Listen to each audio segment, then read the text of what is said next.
In order to buy the coolest items in GTA Online, you'll need a good amount of money. You shouldn't be wasting time trying to make a ton of money. So today in this video, I will show you the ultimate guide to making money fast in GTA Online. So without further ado, let's jump into it. So yeah, there are a lot of cool items in GTA Online that we can purchase, right? Let's just go down to War Cash and Carry. I mean, let's just sort by price. I mean, look at all these very, very expensive items that we can purchase right here. A lot of these options are multiple millions of dollars. So yeah, you're gonna need a decent amount of money in order to purchase a lot of these cool vehicles. But a lot of people, I have realized, just really don't know how to make a lot of money. A lot of people just waste time doing the wrong things in GTA Online. A lot of them just sit there and like, how in the world am I going to make even more money so I can purchase these cool items? And well, there's a much easier way to do that. So I'm going to go over exactly what you need to do in this video in order to make a lot of money. But in order to be the most efficient as far as making money in GTA Online, you're going to need a lot of businesses. You're going to need a lot of businesses. So if you're watching this as a low level, you're going to need to invest in other businesses in order to make a lot of money. But to start out this video, I'll go over exactly how to make millions of dollars as a low level person in GTA Online, so then you can actually have the opportunity to purchase these other businesses. So the best way to make millions in GTA Online as a low level is going to be this thing right here, this V on the map. This V on the map right here is going to be the Cluck and Bell farm raid. You just start out as a level 1, or let's just say you don't have any of these businesses I'm about to mention in a little bit. You can do the Cluck and Bell farm raid. You can make $500,000 within an hour. And for the first time completing the Cluck and Bell farm raid, you'll make $750,000. So yeah, you can actually go ahead, you can complete this in a pretty efficient amount of time. And the beauty with this is that you don't need to invest your money in anything in order to unlock this. You literally just start out in the game and this is already available to you. Now you can't just do this back to back. After you complete it once, you're gonna have to wait one GTA Online day, which is going to be 48 minutes before you can actually do this again. So now you're probably asking yourself, well, what do I do in that downtime? What do I do in that downtime? Because, well, I'm just gonna break it to you. $500,000 is a good amount of money as a low level, but you are not gonna be able to purchase everything in GTA Online at that point. So in between doing Cluck and Bell farm raids, you can actually go ahead and do the first dose missions. Now I'm only saying this as a low level player, because every time you complete the first dose mission for a first time, you get $50,000. And then for the final first dose mission that you complete, you get $250,000 for a first time bonus. So in total, first dose missions, you get $500,000 as a first time bonus. And guess what? Once you're done with that, well, there's more of these that you can do. You can do the last dose mission. And every time you do a last dose mission for the first time, you get a first time bonus of $100,000. So essentially doing the first and last dose missions for the first time, you get $1 million in first time bonuses. And also, I failed to mention this, doing the first dose missions for the first time, you get the Brickade 6x6, which can host your acid lab, which that's a very good business I'm going to talk about later on in this video. But also completing the last dose missions for the first time, you get the Ocelot Virtue, which is a free supercar that you can get. So pretty much that's all you need to do. That's all you need to do as a low level player in order to make a lot of money. So since we got that part of the video out the way, now we need to start getting into the good money making method. So right now I'm going to go over the 2 best ways to make money actively in GTA Online. The first one that we're going to talk about, you're going to need to go over to Dynasty 8. You're going to need to go to Dynasty 8 Executive. You're going to need to buy yourself an agency, which they're going to be these icons right here. So yeah, there's 4 agencies. Currently on this account, I have the little Seoul location. This is by far the cheapest one. It's just over $2 million. But anyways, the Vespucci Canals one is the next cheapest one. So then, yeah, maybe you would want to throw some accommodation to this. So in total, this will cost right around $2,400,000. Everything else with the agency, you're not going to need to upgrade in order to make money. The vehicle workshop could come in handy so you can put a Money Tech on vehicles, but right now, you're just trying to make money. You don't need that right now. All right, so here we go. I'm at my agency currently right now. I just spawned in upstairs. This is the upstairs right here. But you don't make money upstairs. You do not make money upstairs. So we need to go downstairs to the 2nd floor. We need to go to our office. This is where we're going to be making the money. So you want to go onto your computer right here. And you want to go to VIP contract. And this is how you're going to be making millions of dollars right here. This is the VIP contract. And essentially, you're going out and you're trying to recover Dr. Dre's stolen music. But pretty much the reward that he gives you for completing this is going to be $1 million.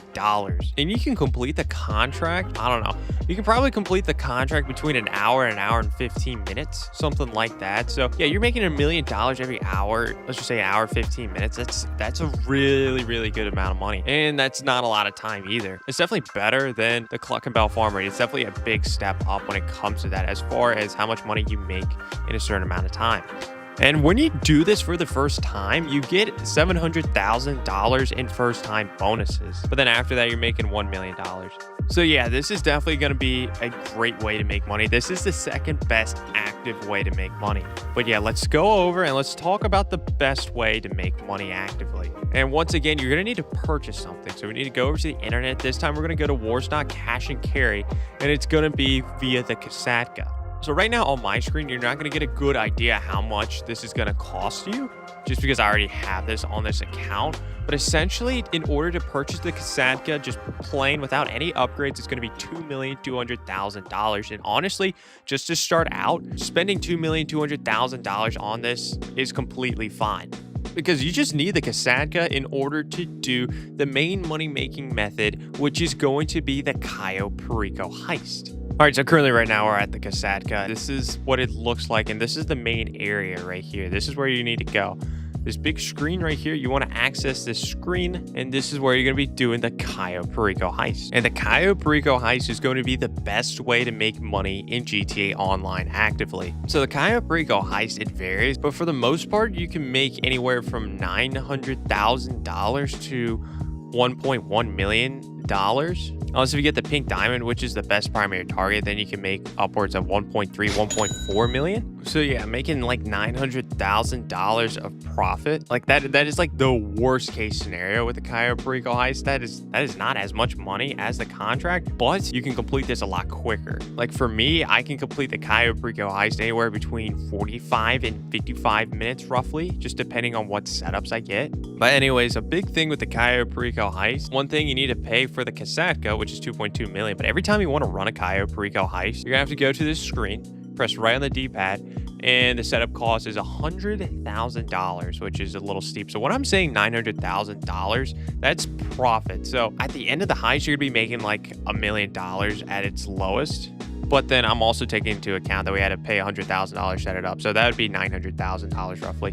But once again, with the Cayo Perico heist, just like the contract and the Cluck Bell farm rate, you get first time bonuses too. So if this is your first time doing the Cayo Perico heist, you're going to be making a lot more money. So first things first, the primary target first time you do it, it's going to be the Madrazo files, which is going to pay a lot more. The Madrazo files pay similarly to a pink diamond. So that is very beneficial. But then there's also first time bonuses. So if you do the Cayo Perico heist correctly in the most efficient way, the finale, you'll be making $700,000 in first time bonuses, which that could be a little bit confusing too, just because the Cayo Perico heist is a very complicated thing to do because there's a lot that can go into it. But anyways, yes, the Cayo Perico heist, this is the best way to make money actively. So Cayo Perico heist is number one, and the contract at the agency, what we just talked about, is going to be number two. So those are the best two ways solo to make money in GTA Online actively. But now we need to go ahead and we need to start talking about passive money, because yeah, you can go out, you can play the game in order to make money, kind of like how I just explained. Like in order to complete the Cayo Perico heist, in order to complete the contract, you have to pick up your controller, you're gonna have to play the actual game, you're gonna have to go out and complete specific tasks in order to make money. Passive money is a completely different animal. Passive money is not, that's not necessarily the case. The game is gonna have to be on, but you do not have to do anything specifically in order to make money. You just have to set up a few things every once in a while and you just let the money roll in. And that is the beauty of passive money. So you want to talk about the ultimate money making guide, you gotta talk about passive money. Just because, just in order to make a ton of money, you're gonna need to take advantage both of active money and passive money. I just went over active money, but now we need to get into the passive money. So passive money, how are we gonna make passive money in GTA Online? So the first way we're gonna talk about passive money is actually going to be the asset lab. And we kind of touched on this a little bit earlier in this video. Let me go over to the Freak Shop and explain exactly what I mean. Okay, so we've made it over to the Freak Shop, and behind me, you can see this big monstrosity right here. This is going to be the Brickade 6x6, we got this absolutely free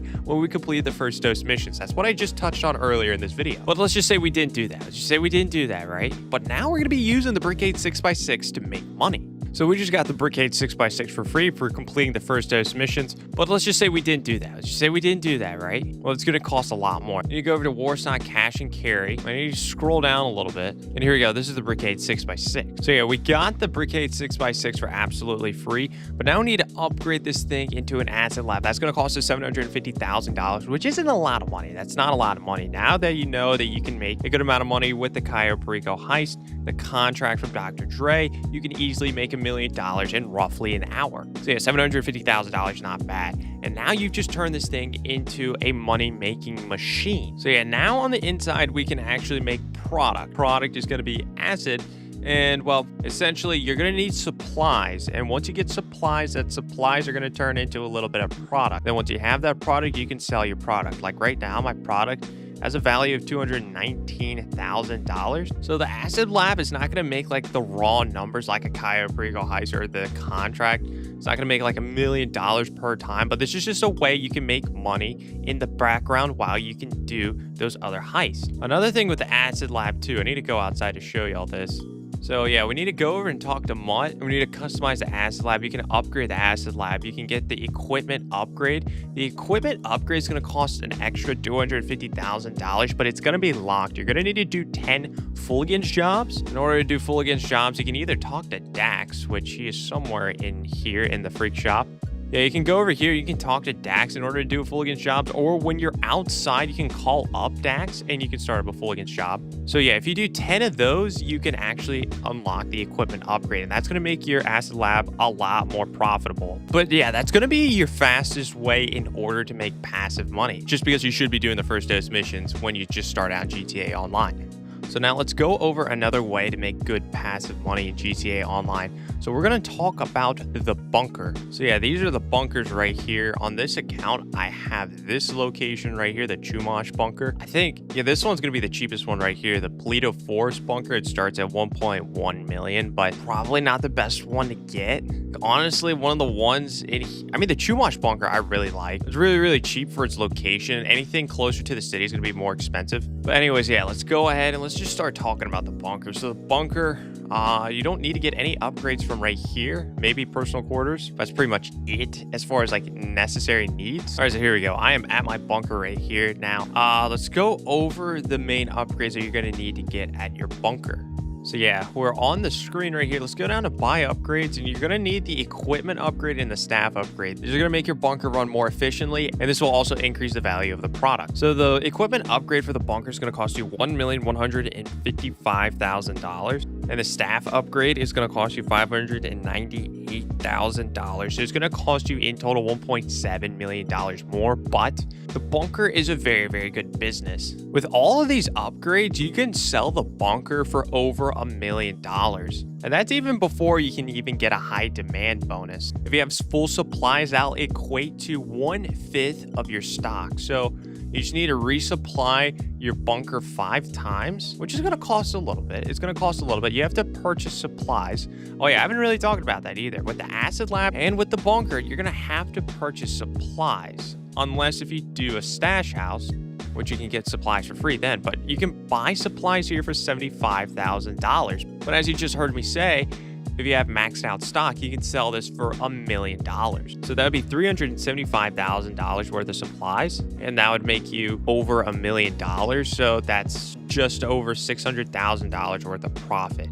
And like I said, this is a passive way to make money. So like I said, if you're doing the Cayo Perico heist or you're doing the contract for Dr. Dre, all of this is working in the background as you go ahead and try to complete the Cayo Perico heist or the Dr. Dre contract. So once you complete that, you can come here and you can sell this business off just to make another $1 million once it gets to that point. Or if you want to sell it off earlier, you can do that. Like right now, I don't know, let's go over to my computer right now. It says the value, this is another thing, it says the value is worth $295,000. It's not absolutely true. Because when you click to sell stock, you can sell to Blaine County for $413,000, or you can sell to Los Santos for $619,000. Obviously, I'm basing everything off of selling it to Los Santos, which will give you more money. Because obviously, you're here to make money. So yeah, or I'm basing this off of selling it to Los Santos. So yeah, that's going to be the bunker business. It's very, very good business, but there's one business that is very, very good passive.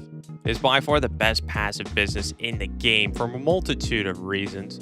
So we need to go over to here, Maze Bank foreclosure, and we need to go over to nightclubs. I don't know, this is the one I have on a lot of my accounts, the Mission Road nightclub. I don't have it on this account, but we have it on a lot of our accounts. So yeah, there's going to be some necessary upgrades you're going to need with the nightclub. You're going to need maxed out storage. So purchasing extra floors for my storage facility within the nightclub, it's going to cost an additional $1.7 million, but it's definitely worth it. So here we are. We are at the nightclub right here. Now, there's many ways you can make money within the nightclub. Now you can see in the bottom right hand corner, there's a wall safe with popularity of the nightclub and raw. I don't have a lot of money within my wall safe currently because I have not been doing as I should have been doing, but this wall safe can be very, very profitable. So the wall safe corresponds directly with the nightclub's popularity. You can see that bar in the bottom right hand corner. If the nightclub's popularity is absolutely maxed out, you'll be making $50,000 every 48 minutes, which is one GTA Online day. So you have $50,000 every 48 minutes. That's a good thing. But as the popularity starts to go down, how much money you make per day goes down. So yeah, that's a good way to make passive money, but that is not what we're talking about at all. Go over here to this computer screen. We need to talk about the main way to make money with the nightclub. Okay, here we go. This is the nightclub. I mean, you can look right here. On this account, I've made a lot of money.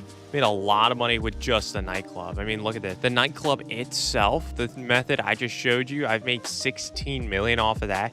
And then the warehouse on this account, I've made 14 million. Thing makes serious money. So yeah, you want to keep your nightclub popularity in order for the wall safe. But we need to go over to warehouse management. It's annoying to get this business started up just because you're going to need a lot of other businesses just to make this business run as efficiently and as effectively as possible. Because with the nightclub, you can purchase these technicians right here. And then when you have these technicians, you can assign them to a specific item, which these specific items correspond to a business. Cargo and shipments, that corresponds with a special cargo warehouse or a hangar. I don't know why they threw a hangar in there too, but if you have a hangar, that counts. Sporting goods, that counts with your bunker. South American imports, that counts for your cola factory, your white stuff. Your pharmaceutical research, that'll count for your methodology lab, aka your blue stuff. Organic produce, that is going to be your grass farm. Printing and copying, that is going to be your document forgery office. And then your cash creation, that is going to correspond with your counterfeit cash factory. So you only have 5 technicians. If you just want to run the nightclub, which honestly, you don't really need all of these businesses. You just need 5 of these businesses. And you need these 5 that I've selected right here. So I have selected cargo and shipment, sporting goods, South American imports, pharmaceutical research, and cash creation. I do not have organic produce and printing and copying. So all those businesses aside from the grass farm and the document forgery office, you should get. The thing with the nightclub compared to the other businesses, the acid lab and the bunker that I just talked about, you don't need to purchase any supplies. No supplies are needed. Product just starts rolling in. It is fantastic. So yeah, once you have all this set up along with using your nightclub popularity, you'll be making a lot of money when it comes to the nightclub. So yeah, if you just want to run those 3 businesses in the background, at least those 3 businesses in the background while you do a Cayo Perico heist or a contract, you'll be making money in the background while you actively make money. So yeah, so like I said, once you complete a contract for Dr. Dre, you can go ahead and you can go to a bunker and sell that off. You can go over to your acid lab, sell that off. You can go over to the nightclub and sell that off once it has enough product. So when it comes to the ultimate guide to making millions in GTA Online, that is the secret to making money. You do stuff actively, but in the background, you're also doing stuff passively. So when you combine this active money with the passive money, you're going to be making a ton in GTA Online. But anyways, that's going to do it for this video. Now you know exactly the best ways to make money in GTA Online. You're starting out as a low level, take advantage of the Cluckenbell farm raid and the first and last dose missions. Then once you have enough money, you can buy the Casaca, so you can do a Cayo Perico heist, or you can buy an agency, do the contract. And then all in the meanwhile, while you do those two things, you have the bunker, the acid lab, and the nightclub running in the background, and you're going to be making some serious money. So that is right. I am showing you exactly the best way you can make millions of dollars with the Cayo Perico heist, so it doesn't take up a lot of your time when you try to complete this. Now, currently right now, I'm on a very, very low level account.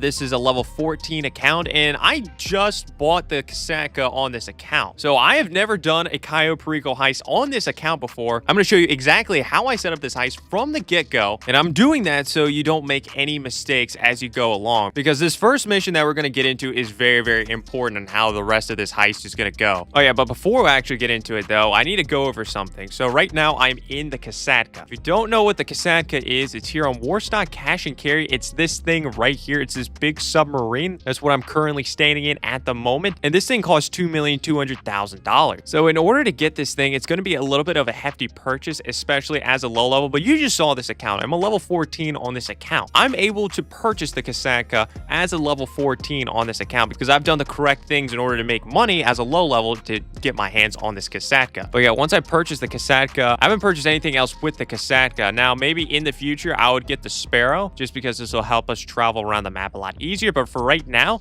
I'm just not even going to use it because we don't technically need it in order to run the Cayo Perico heist. But anyways, yeah, just to sum up what I just said, you need $2,200,000 in order to purchase this thing I'm standing in right now, the Casaca, in order to start up the Cayo Perico heist. All right, so now we got that out the way. Let's get started with actually what you're supposed to do with the Cayo Perico heist. So first things first, you have to register as a boss. So I'm going to register as a VIP right there. Okay, there we go. Now I can press right on the D-pad and we can actually access this screen. Now, the first mission that we have to do right here is going to be the Gather Intel mission. Now, this Gather Intel mission for the first time we do the Cayo Perico heist is going to be very, very different than the rest of the Gather Intel missions after the first time you do this. But I'll go over what the Gather Intel mission is going to look like. But later on in this video, I'm going to go over exactly what the Gather Intel mission is going to entail. But currently right now on this account, we have not done a Cayo Perico heist. So we have to do this specific Gather Intel mission. So let's start this mission right here. Now we need to meet Dave in Kinsen Music at the LSIA private terminal. So we're going to need to exit out of our Casaca and make our way over there to LSIA. Oh yeah, by the way, as we're making our way over to the LSIA private terminal, I just want to show you how much money I have on this account right now. Obviously, I'm a level 14. I spent pretty much all the money that I had to my name to purchase the Casaca. So right now I have $15,000. Once we do the first Cayo Perico heist, I'm going to show you exactly how much money we have left over. Because yeah, by the end of this video, we're going to have a lot more than $15,000 to our name. All right, so we're finally making our way over to the LSIA private terminal. And pretty much from here, we have to sit through a pretty long cutscene. So essentially, I'll give you kind of the summary of what's going on right here. So fast forward a little bit if you don't want to see spoilers. But essentially, we are going to the island of Cayo Perico undercover. We're going undercover as a tour manager for this guy named Kinsen Music. That pretty much just gives us access to the island of Cayo Perico. And then once we get over to the island of Cayo Perico, we're going to have to go to this little private beach party or whatnot. And once that gets started, we're going to sneak away from that. And then we're going to start scoping out the island. But before we do that, I need to ask you something. Have you spent a long time looking for a terrific server in GTA 5 RP? Well, I have great news for you. Grand RP is the best choice. Developed a massive fleet of cars and a bunch of cool clothes. All of this is collected here. The most important plus is that you can start playing for free in a couple of clicks. The first thing you need to do is follow the link at the top of the description. Then fill out all the fields and create your character. It is essential to register through the site because this way you can get one of 3 premium cars to choose from right at the beginning of the game. The main thing is to not forget to enter my ID in a special field, which will give you a nice bonus in the form of in-game currency, VIP status, and a unique car for a quick start. Recently, there has been a new battle pass on the server, which opens access to exclusive rewards and content. Click the link at the top of the description to join the thousands of people playing the best RP server, Grand RP. Okay, so now what we got to do is we have to take El Rubio and English Dave right here, and we have to go to the beach party, and we have to sit through another long cutscene. So nothing really crazy going on right here. So So yeah, just drive to the beach party and just sit back and just enjoy the show pretty much. So yeah, we're about to be able to control our character. And yeah, okay, so we can just we could hang around and like, I don't know, dance if we really wanted to, but no, we're not here to dance though. Okay, Pavel just messaged us right there. Captain, I be in touch very soon on radio. You blend in and enjoy party in meantime. It is what it is, Pavel, but I'm just gonna stand off to the side because we're here on a mission. We're here to make dollars. We're here to make millions of dollars. Okay, so you see that guard right there? See this guard right here? We have to sneak around this guard. I wish my character had those sunglasses. Okay. So this guard's finally moving. So we just have to wait for him to get out of the middle of this path. So there we go. He just walked past. So now we can walk right past him and we can exit the south gate. And this is where pretty much the gather intel mission really begins. Okay, so we're finally exiting out of the party. And here we go. Okay, so the gather intel mission, this first ever gather intel mission, pretty much what we're gonna have to do is we're just gonna have to walk. Now there's a vehicle right there. There's a vehicle right there, but just very shortly over here, there's a checkpoint that we're gonna have to cross, and I'm gonna show you exactly how to cross this checkpoint. There's a lot of guards and cameras right here, but look, there's a door right here. You can just walk right through. You can run this way, and there's a guard to our left that could potentially see us, and there's a camera on our right, but I'm just gonna run right in between, and no problem. Okay, Pavel's talking right now, but essentially what we need to do is we need to walk to the compound. Yeah, okay, sneak to the entrance of El Rubio's compound. So for the first ever gather intel mission that we do, at this point, I would just rather walk around, to be honest. Okay, so Pavel's talking to us again. So yeah, he's pretty much saying, look, this is gonna be the place where we're gonna be stealing a bunch of stuff from El Rubio.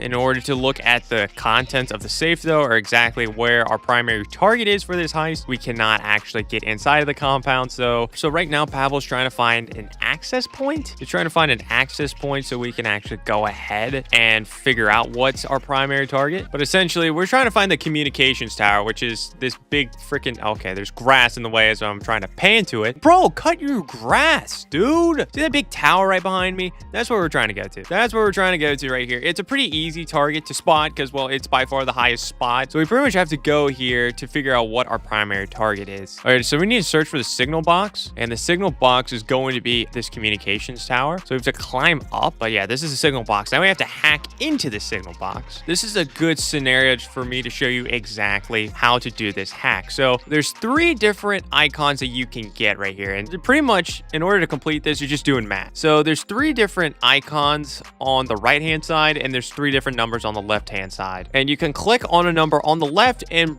drag it over to the right. So this icon that the number 5 is going to right now, that pretty much means times 1. So 5 times 1 is 5. But then this icon straight below, the line with 2 dashes through it, that essentially means times 2. So 5 times 2 equals 10. So you can see that result number at the bottom and then our target number up top. We're trying to hit that with these 3 numbers. But this bottom icon right here, the X, this essentially means times 10. So 5 times 10 equals 50. So we want that one. The remaining difference is 9, and we have a 2 and a 5 left. How the hell are we gonna get from 50 to 59 with a 5 and a 2 with a times 1 and a times 2 remaining? Pretty much what we have to do is take this 2 times it. You take 2 times 2, you get 4. So now we have 54. And then you have this 5 right here, and we can times it by 1 for the 5 remaining to get 59. It's a little complicated. I know some people are good at math, some are not good at math. Luckily, I'm pretty good at math, but I mean, hopefully I explained it in a way that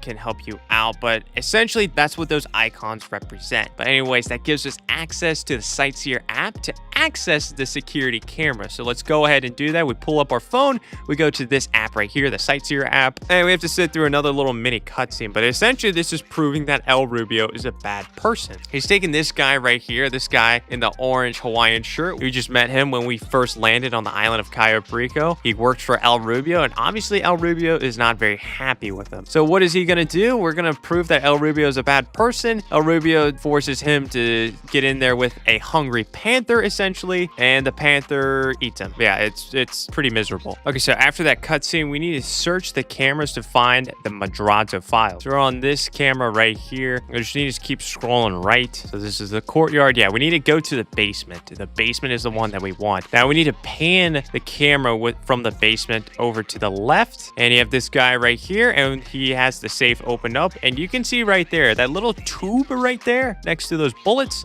That that is the Madrazo file. Now, we're going to change the camera 2 more times to the right. This is the basement storage. We're not worried about this since we're doing a solo Cayo Perico heist. Now, this is office cam 1. We're going to just take a look. Okay, okay, so that's a fingerprint scanner right there. We're going to need to hack that during the heist, but there's a painting right there. That's good to know. That can be used as secondary loot. Let's pan the camera right once again. You see this little frame, this little spot right there where a painting can be. There's no painting right there, so that's a little unfortunate, but that's okay. We have 1 painting. That's good to know. So while we're doing this, we're also trying to find secondary loot because getting secondary loot will get us even more money for multiple reasons, and I'll explain why once we actually make it to the finale. But yeah, right now we're just trying to find secondary loot options since we already know our primary target. But yeah, Pavel wants us to keep scoping out the island a little more. So now Pavel wants us to scope out the north dock. So right now, obviously, I'm on the communication tower, but as we can take a look at the map, we're right here on the island. He wants us to go all the way back up here. That's like all the way on the other side of the island. That's a long ways to go. There's a lot of people we have to pass. There's just a lot. It's just a long distance too we have to travel. But I'm going to skip a lot of that. So what we're going to do is we're going to get up to this railing. We're going to look at this railing. It's a nice railing, right? I mean, maybe a little rusty, but it's okay. It's going to do its job, right? Its job is to hold us as we climb over it and we just fall to our death. Like right there. Perfect. That's exactly what I wanted to do. You're probably thinking to yourself, Dr. Crush, why the hell did you just do that? That's stupid. No, it's not. It's not stupid, dummy. I just, look at that. Look at that. I died right here. It spawned us right outside this big party that we were at earlier. So now we only have to travel this far. Look at that. Genius. Saved us a lot of time. There we go. Okay, but first things first, Pavel wants a photo of the waterway. So we have to get close to the waterway right here, and we just take a photo. We take a photo, and then we press X to send it to Pavel. I'm playing on Xbox, so I think on PlayStation, that's square. I hope. I don't know. I don't play PlayStation too much, but there we go. Okay, so next thing we need to do is we need to go into this building right here, and there's some secondary loot right here. This is some secondary loot. Now, I'm going to explain to you why in a little bit, why we're not going to go to this spot to get this secondary loot, because it's just not going to be as efficient. Okay, so now essentially Pavel wants us to find bolt cutters, but bolt cutters are going to be right here. Bolt cutters are going to be right here next to the dock. We get close to it. That's a nice photo. That's a beautiful photo of some bolt cutters. So I think that's pretty much it. That's all we have to take a photograph here at the North Dock. I'm never going to come to the North Dock ever again. It's so pointless. It is so pointless. It's not as efficient as the way I'm going to show you. But yeah, anyways, we need to get on this boat right here, this dinghy, and yeah, we're going to get out of here. We're going to get out of here. We're going to continue scoping out the island of Cayo Perico. Okay, so we're making our way over to the main dock. Once again, I'm at this location right here. We need to make it here. We need to take a similar photo to the photo that we did at the North Dock. We just need to get close to this waterway right here, pull out our phone, and take a photo like that, and boom. There you go. It says you scoped an infiltration point, the main dock. That is going to be a lot better than the North Dock. And the reason for that is when we actually start up the Cayo Perico heist, we're going to be spawning in at the main dock, which is going to be a lot better at going to specific locations to get secondary loot and whatnot. And yeah, in order to do that though, we need to actually take a photo of the main dock during the gather intel mission. And that's exactly what I just did. But anyways, the next location that we need to go to is right here near the compound, like right here at this point pretty much. Okay, so you can see that is the compound right here. So now what we need to do is we just need to kind of drive the boat somewhere in here. We don't need to actually like take a photo of anything. So there we go. This is the spot that we actually need to make it to right here. This is the exact spot. You can see in the bottom left-hand corner, it says you scoped a compound entry point, the drainage tunnel. You're probably confused right now. You're like, bro, you didn't, what drainage tunnel? Well, the drainage tunnel here, I'll just jump out and show you, but you don't need to do this when you're doing this gather intel mission. But the drainage tunnel is going to be this tunnel right in here. Yeah, this tunnel. This is the way we're going to be entering the compound during the Cayo Perico heist. Now, like I said, you don't need to do this during this gather intel mission, and I'm about to drown underneath water. Okay, good thing we didn't do that. Okay, but now that's all we have to do as far as like scoping out other main spots. So yeah, we need to make it back over to the airfield, which is right here. So we need to travel all the way back up to the north of the map. Okay, so we've made it over to the airfield. So let's get out. So now at this point, we're going to be trying to scope out some more secondary loot. Now, when we looked at the CCTV, we found some secondary loot within the compound, which is good that we can easily access. But we're going to find some more here at the airstrip. The airstrip is going to be a lot easier to get to, and it will have some better secondary loot anyways. It's saying right now, take a photo of the control tower. We'll do that in a second, but first things first, this little shack right here could have some secondary loot. So we walk in here, and there's a bundle of cash right there. Okay, but anyways, we need to take a photo photo of this once again. Take a photo of this and send it to Pavel. There we go. Good. You see right there, you scoped a secondary target, cash. Now, there's 5 different things of secondary loot. There's cash, grass, cola, painting, and gold. Now, we've already scoped out some grass at the North Dock. We just scoped out some cash there. We scoped out a painting within the compound. There's also cola, if you're catching my drift, and then gold. So essentially, cash is going to be the least valuable. Cash is going to go anywhere between $85,000 and $90,000 of our secondary loot bag, and that'll only take up a quarter of our loot bag. Grass will take up just under $150,000, and it'll take up a third of our loot bag. Cola will take up roughly $220,000 of our loot bag. It'll take up 1/2 of our loot bag. Paintings are worth $189,000, and it takes up, once again, 1/2 of our loot bag. And the value of the gold will be $332,000, and this will take up 2/3 of our bag. Now, gold is the most valuable, but if we do this heist solo,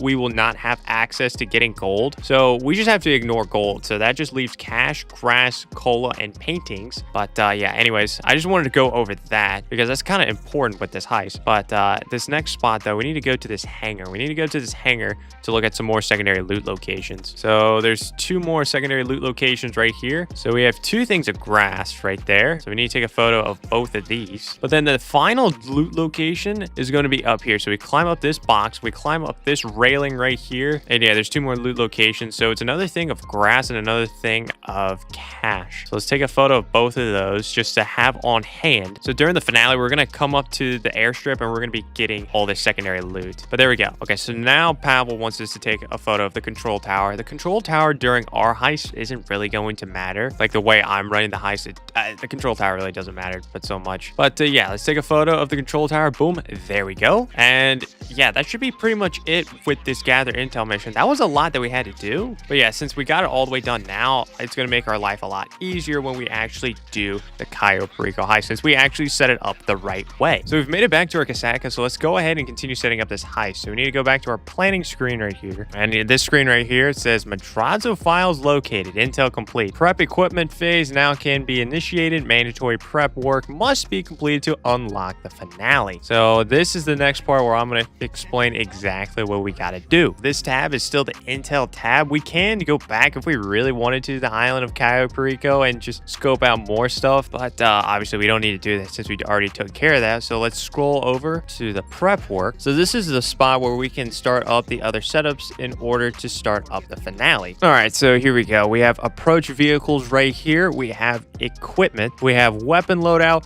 and we have disruption. Now, approach vehicles, there's 5 different options that we can choose from right now. There's another option we can unlock, but to be honest, we don't care about that one. We have to unlock. Essentially, what we're going to select is the long fin. This is going to be our approach vehicle for this heist. I'm not going to get started on this setup quite yet, though, because I'm going to explain everything else just right now, and then I'll show you exactly what you got to do during these setups. But the approach vehicle is going to be the long fin. But now let's go over to the equipment. So there's 4 different missions under the equipment. You can get demolition charges. You have to go get a safe code. You have to go get a fingerprint cloner, and we have to go get a cutting torch. All of these are labeled as mandatory. You can see in the bottom left-hand corner, it says mandatory. All of them say that. All of them say that, but that is not entirely true. I don't know why they do that. It's kind of silly why they do that. We're gonna do 3 out of 4 of these setups because you don't have to do 4 out of 4. So the ones that we are going to do is gonna be safe code, fingerprint cloner, and cutting torch. We are not doing demolition charges. But anyways, this mission in particular, we have to go to Vespucci police station. We have to steal a boat. But in order to steal a boat, you can't just, steal a boat off of land just all willy-nilly because, well, you can't escape on a boat on land. You're gonna have to, the boat's gonna be hooked up on a trailer, and essentially we're gonna have to get on a truck cab, and we're gonna have to hook up to that trailer, and we're pretty much gonna have to take it out that way. Okay, so when you get close to a police station, they'll spot you some truck cab locations. You have 2 truck cabs right here, and then there's 1 more down here. The individual one is going to be a Phantom Wedge. I personally don't think it's super necessary for this mission. So what I do is I just get a normal truck cab. If you go after the Phantom Wedge, you're gonna have to take out a few people. Going to just a normal truck cab, you don't have to take out anyone when you have to get a normal truck cab, but you'll see that in a second. Okay, so here we go. We're about to pull up to the truck cab location. So it's gonna be right in here, and there you go. There's 2 truck cabs. We're just gonna steal one. Now, yeah, there's a few people here. There's like 1 security guard. 1 security guard's like shooting at me, but like the security guard can't hit a broadside of a barn, so who cares? we're just gonna steal it and drive away. No problem. Okay, so we made it back to the police station with a truck cab. So what I like to do here is kind of I like to position the truck cab like this. We're just gonna back straight up into it. So once you make it inside the police station, you're gonna get the cops on you. You get a 3-star wanted level, and I think I'm gonna die here in a second. Okay, there we go. I hooked up to the trailer though. If I would have done that a little cleaner, I probably wouldn't have died. I could have made it out of there, but yeah, we're gonna have to go back. I'll probably take out a few people. So yeah, I guess. So yeah, we can take out a few cops. It's not a big deal. Okay, so I think I've taken out most everyone except for one. But yeah, the truck cab's already hooked up to the trailer. Now, this is going to be a huge time saver for us. So it says lose the cops. Well, I'm going to lose the cops in a very, very cheesy method. So we're going to drive up on top of this hill. Just drive a little bit away from the police station. We're going to stop the truck right here. We're going to get out. We're going to walk away for a second. And if there's no cops around, I would have just like thrown a grenade down and I would have died. But there's cops like right there, so I'll just let them take me out. Okay, so now we have no cops. We have no cops around us right now. Yeah, pretty much we're not allowed to deliver this long fin if we have the cops on us. So we just need a quick and easy way to lose the cops. And well, that was a pretty easy way. You just let the cops do their thing. All right, so we've made it over to the docks. We are delivering the long fin here, and there we go. Heist prep complete. We have our approach vehicle. That's good. Okay, so we're back on the planning screen once again. The approach vehicle, as you know, was just completed. So now let's go ahead and get the equipment. So the next one that we're going to do is going to be the safe code. Now, the first time you do the Cayo Perico heist, we obviously every time steal the Madrazo files. 4 out of 5 of those primary targets is going to have a different setup than the safe code, which hopefully when I show you the next Cayo Perico heist that I'm going to do, I can show you that other setup to really explain how to do that one, even though it's not hard at all. But so for this one, the Madrazo files, and for bearer bonds, which is another thing they have to get from the safe within the compound, you have to get a safe code. So if you're doing a Cayo Perico heist, it's not your first time, and you see plasma cutter instead of safe code, that's okay. Do that. Yeah, plasma cutter will also be the second one from the top, just like the safe code is right now. But yeah, hopefully I can show you that. All right, so we've made it over to the casino. Let's walk on in. After I do that, then let's walk on in. Okay, so we've made it into the casino now. Are we here to gamble? No, we're here to do a setup. So we need to go to this elevator. Just immediately turn left as you walk in, and then you enter this elevator. All right, so now we're down here in the parking garage. We need to find a yellow car. We need to find a yellow car. There's like 2 yellow cars down here. Okay, usually there's 2. There's only 1, but that's good because we need to find this car right here. This is the car. This is Tom Connor's car. We need to open the trunk. We need to open the trunk, and this will be a master key card that we can use to get into any penthouse. So we have that. Now let's go up to the penthouse floor. So we need to go back in the elevator. We're going to go all the way up to the penthouse floor. They're up at the head.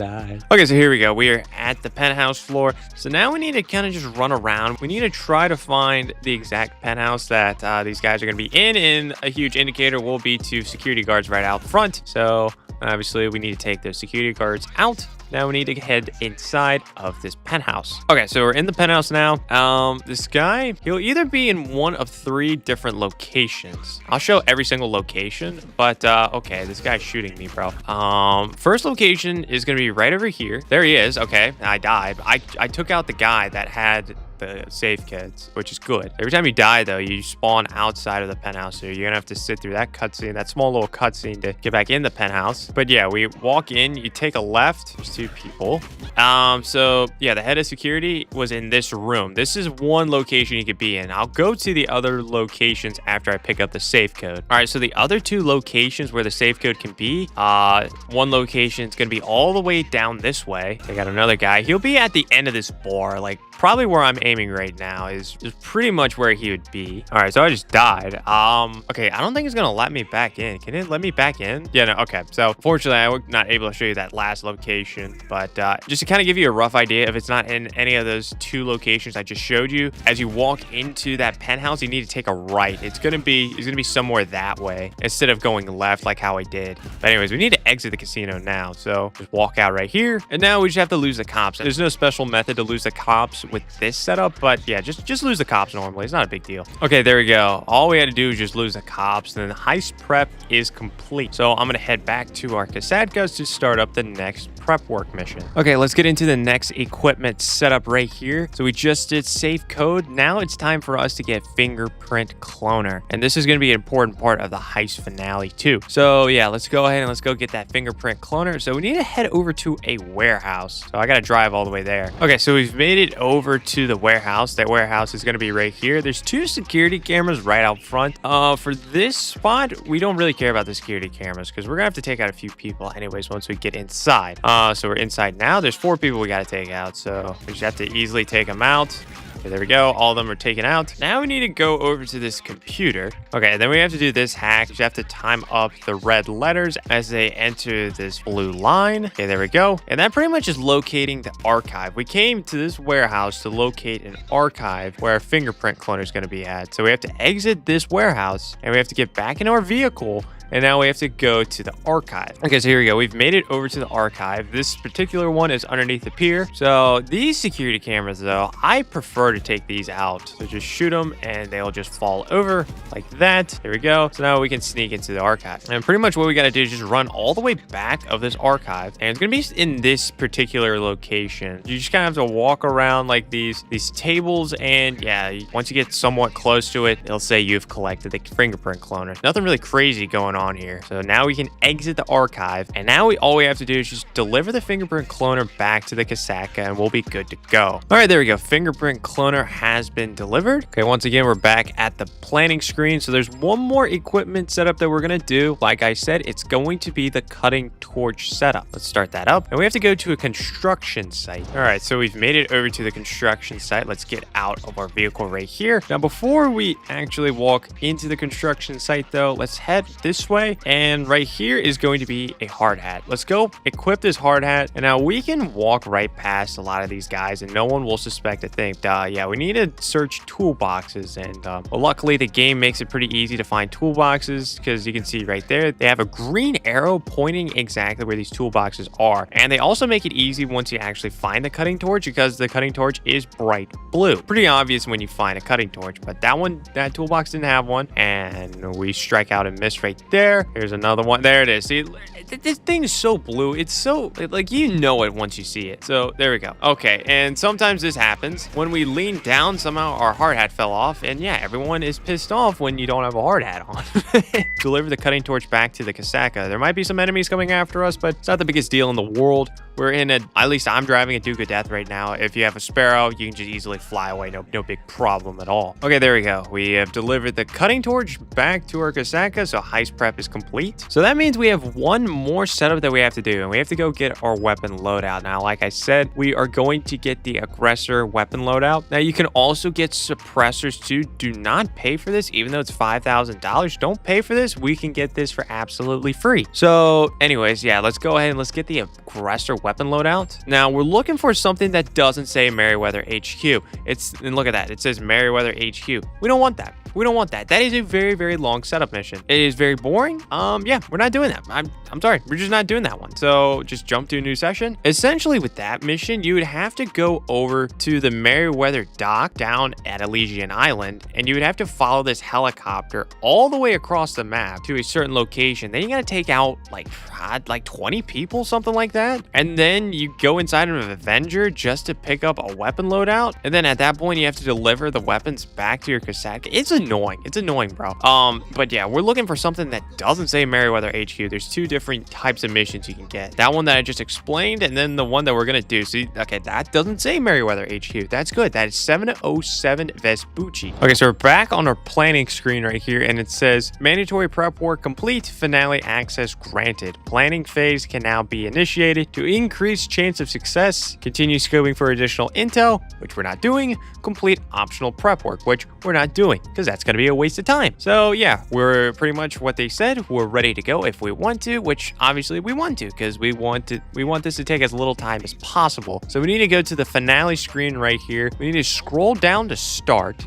All right, so we need to click start right here, and then you can invite other people to this heist if you want to, but I just showed you the best way to set up this heist as a solo heist. It's a little bit different if you want to do a multiplayer Cayo Perico heist, but right now we just want to do this solo. We want to do this solo, so yep, we're just going in all by myself. And then we're back on this screen right here. So approach vehicle. So this is how we're gonna actually do this Cayo Perico heist. So the approach vehicle, we obviously did a setup called the long fin setup. So our approach vehicle is the long fin. Now our infiltration point, this goes back to why we photographed the main dock. Because if we didn't photograph the main dock, we wouldn't have this option. We would have only been able to have done the north dock, which is a little bit more annoying. The main dock is a lot quicker. So us driving all the way there allows us to actually go ahead and do the main dock. So yeah, let's select main dock there. Now the compound entry point, we just drove our boat all the way down to the outside of the compound so we can scope out the drainage tunnel.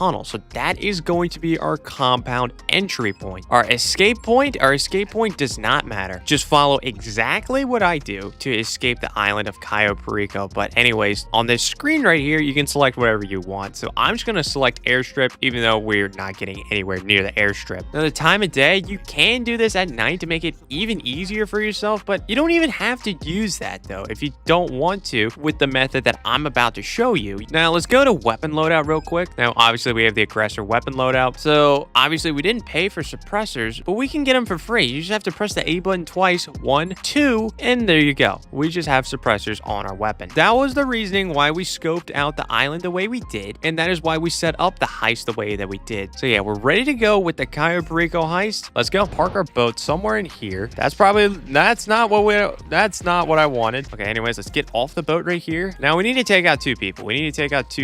Even though this person that I'm taking out right here, that is where you want to take out that person, by the way. Okay, but this is the other guy we need to take out. So wait for him to stop. There you go. Easy shot. Now we can enter this hangar, and this is where we're going to get our secondary loot. But that's only for this heist. Now, when you do this heist again, it can change up. That other location might have some better loot. As I said before, the cash is the least valuable. The grass is like the next most. And then like paintings is like the next worst. And then it's grass. And then it's cola. We didn't get any cola, so you don't know what it looks like. But it's just a bunch of silver bars is what it kind of looks like. We're going to need to take this forklift. We're going to have to pick up this pallet of boxes. We're going to have to turn around. I kind of park this right in there. We're going to have to climb up on this forklift, climb up on the boxes to then climb right there. And now we can enter this little spot. We can't enter that spot along that other chain link fence right there. We have to enter through here because this is the gate. But anyways, yeah, there's another thing of grass right here. So let's collect it, and this should fill up our loot bag in its entirety. So now we can head over to El Rubio's compound. So we're just gonna have to run up all the way to our boat, which our boat is still very close. Sometimes it might drift away, so you might have to swim a little bit, but luckily for us, it's still very, very close because, well, I almost beached this thing. But yeah, we're back in the long fin. Let's go to El Rubio's compound. But here we are. We're at the drainage tunnel. So now we just need to cut the grate. So what I like to do is just hold it over these green little bars right here. I think that's slightly quicker than going back and forth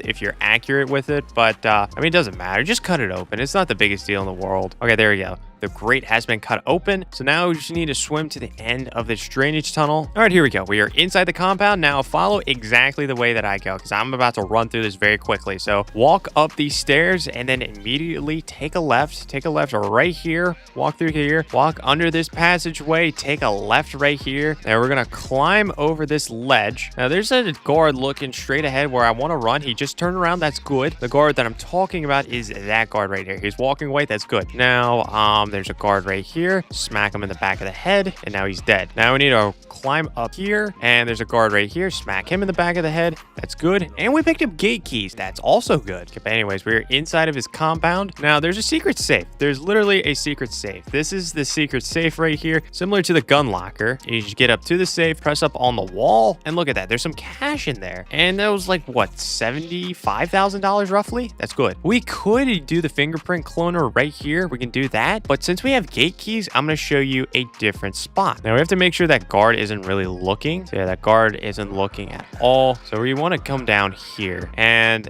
yeah, we can get into this spot with the gate keys, which is going to make things a little bit easier. So we're going to go down here. There's another fingerprint cloner right here, but this fingerprint cloner is going to be a little bit easier than that other one back upstairs in that room. And that's all you have to do with that. Now, if we did that other fingerprint cloner hack, then we'd have to done that 3 times. But since we came down here with the gate keys, we only had to do it once, which is good. Now let's go ahead and get the Madrazo files. So we have to cut open this with the cutting torch, which isn't bad at all. And Pavel is going to send us a safe code, 858493. So we're going to have to put that in right here. There we go. We've opened up the safe. We've grabbed that tube, which contains the Madrazo files. Now let's escape the compound. So we're going to leave the way we came in, go out this way. We're going to walk out this spot. Now we're going to walk over here, and we're going to get right here, and we're going to press X or square. If you're on PlayStation, you can climb up there. Now, essentially, we want to exit right there. We're just going to wait for that guard to get out the way. We're not going to risk it at all. If we don't have to kill people during the Cayo Perico heist, we're not going to. Because if you kill someone during the Cayo Perico heist and someone else sees that dead body, then they'll alert all the alarms. So now we're going to run this way. And there's going to be one guard right here in front of a bike. We're going to take out that guard, and we're going to get on this bike. Then we're going to take this bike,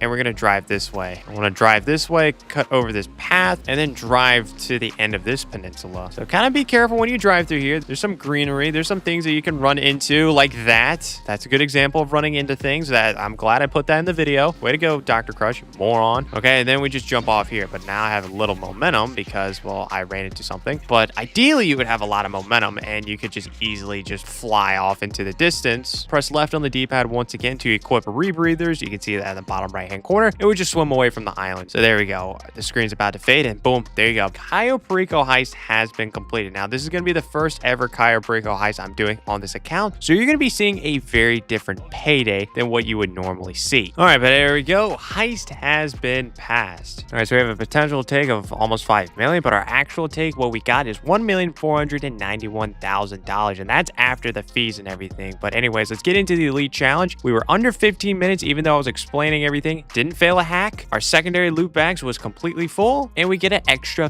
$50,000 off of that, which is very, very nice. So in total, we made $1,541,000. But since this is the first time that we did it, the story does not end there. We're still making even more money than that. Okay, so there we go. Let's pay attention to the top right-hand corner of the screen. There's nothing happening in the top right-hand corner of the screen until now. Look at all that money that just came in. And there's a reason for that. There's a lot of first-time bonuses with the Cayo Perico heist. So what I'm going to do now, though, just to kind of set your expectations more realistically, is I'm going to do a Cayo Perico heist on an account that I've done a Cayo Perico heist on before, and I'll pretty much show you the ins and outs on how to do the Cayo Perico heist after you've done it a first time, because it's going to be slightly different, and especially too if you get that one setup that's not the save code. Okay, so now I'm on a different account. I'm on an account where obviously I have done a Cayo Perico heist like a lot of times, so we're going to go ahead and show you exactly how to do a Cayo Perico heist after you've done it for the first time. All right, so let's go back to the planning screen right here. Let's press right on the D-pad, and immediately you get this screen now. After you do it for the first time, when you start up another Cayo Perico heist, you get this screen. Now, after we've done it for the first time, the setup cost for the Cayo Perico heist is $100,000, which is very, very steep. But still, at the end of the day, we're going to be making at least $1 million. So we're still going to be profiting pretty good. So do you wish to proceed? Of course. Of course we do. All right, and yeah, so same as before, we're going to start up the gather intel mission, but I'm going to go over this gather intel mission because this one is going to be completely different than the other gather intel mission. That one we had to sneak to the island of Cayo Perico as a tour manager for Kins and Music. This time around, we're going to be sneaking to the island of Cayo Perico as a smuggler. But yeah, let's go ahead and let's gather intel. So we take out that guy right there, and we pretty much need to get into the Vellum. All right, and now we need to fly all the way over to Cayo Perico. Now, we're not actually just flying all the way from this location to Cayo Perico. We're going to fly to the most southern point of the map in GTA Online, and then at that point, we'll just teleport all the way over to Cayo Perico. But yeah, anyways, we just have to follow this yellow dot on the mini-map right here all the way to Cayo Perico. Now, what we're going to do is we're going to get this bike. We're going to get this bike right here, and you need to follow exactly the route that I'm going to take. So go over here, and by the way, we're trying to go to that communications tower again. Yeah, follow the exact route that I'm taking. I'm kind of going right through here. We're gonna hang a left right here. We're gonna hit this hill. Gonna jump. There's some Jersey wall. Barely cleared it. That's good. Now we're gonna go right through here. Make sure we don't run into any trees. Now, this part is important. So we're at the checkpoint. It's to our right, but we're gonna go around it. We're gonna jump it right here. Make sure you hit this spot. You jump over and boom. There you go. You're on the other side. You didn't have to sneak through any checkpoints, anything like that. There's a guard that's about to cross the road right here. You can see it right there in that vehicle. Wait for him to get a little bit a ways away. I'm hitting a rock. I'm hitting a rock. Okay. Now crossing the road. Like I said, same concept. We want to make sure we are not on the road for that long if we have to. So here are the communications tower. Now we need to try to find the signal box. Now this time around for the Cayo Perico heist, during the gather intel mission, the signal box is going to be in different spots. Now at this point, we don't know exactly where the signal box is. It could still only be one set of ladders up, but it's not. It would be, instead of the location over here, this is where it was the first time, it's never going to be in that location ever again, but it would be right here, but it's obviously not here, so we have to climb up another ladder. So you have to go around here and climb up. So we're here, and the next location it could be would be at this spot right here, but obviously it's not here. All right, I can hear it now. I can hear the little buzzing. Yeah, it's all the way up at the top. I mean, bro, how lucky were we? Anyways, yeah, let's go ahead. Let's do that hack again. Okay, so I did that hack. Let's once again go to the Sightseer app, and same thing as before. We're gonna go all the way over to the basement. We're gonna go to the basement camera, and we're gonna pan to our left. And oh, are you freaking kidding me, bro? I want to show the other. Well, this is not what I really wanted, I'm gonna be honest. So I'm not gonna be able to show the setup that y'all missed, but our primary target is going to be bearer bonds. Bearer bonds is pretty good. I like bearer bonds. All right, now it says continue scoping the island or return to Los Santos. So what we're going to do, same thing as before. We're just going to jump off. Get a little parachute. That's cool. Doesn't matter. We're not pulling a parachute. We're just going to splat. Now, why are we just splatting to our death? Because we spawn all the way back here at the airfield. So what we're going to do now is we're going to continue scoping the island for secondary loot. So I'm going to go into this hangar right here. We're going to go to the same locations as before. Oh yeah, and here we go. This is what cola looks like. So right here is grass, but right over here is cola. You got these like silver bricks right here. So we're gonna take a photo of that. Gonna send it to Pavel, and that's what we want. That's good. That's good for a solo Cayo Perico heist. But yeah, it says it right there. You scoped a secondary target, and it's what I call cola. You can call it what it says right there. But yeah, I'm gonna take a photo of the rest of the secondary targets. All right, so I scoped out everything on the island. So let's go ahead and let's return to Los Santos. So to return to Los Santos this time around. Wait a minute, I just thought of something. I'm being stupid. You can return to Los Santos right here, or you can save even more time. Now, this is a weird thing. You might think that this would fail the missions, but it doesn't. It doesn't. So what we're going to do is we're going to pause. We're going to go to online. We're going to go down to new session, and we're going to join a different session. I'm going to join the invite only session. And now we are spawning all the way back at our Kasatka. And that's really weird. I'm going to be honest. That little trick that I showed is very weird, that the fact that it's in the game, because a lot of missions, if you do that, then it won't count as you completing it. But for this mission, for whatever reason, it counts as you completing it. So that'll save you like it'll save you like a little bit of time. So yeah, gather intel missions complete. So now we get the prep work screen right here. So how we are running this heist is completely the same, but I'm going to come back after we complete it and show you exactly how much money we make. So yeah, let me go ahead and complete this thing. All right, so we just completed another Cayo Perico heist.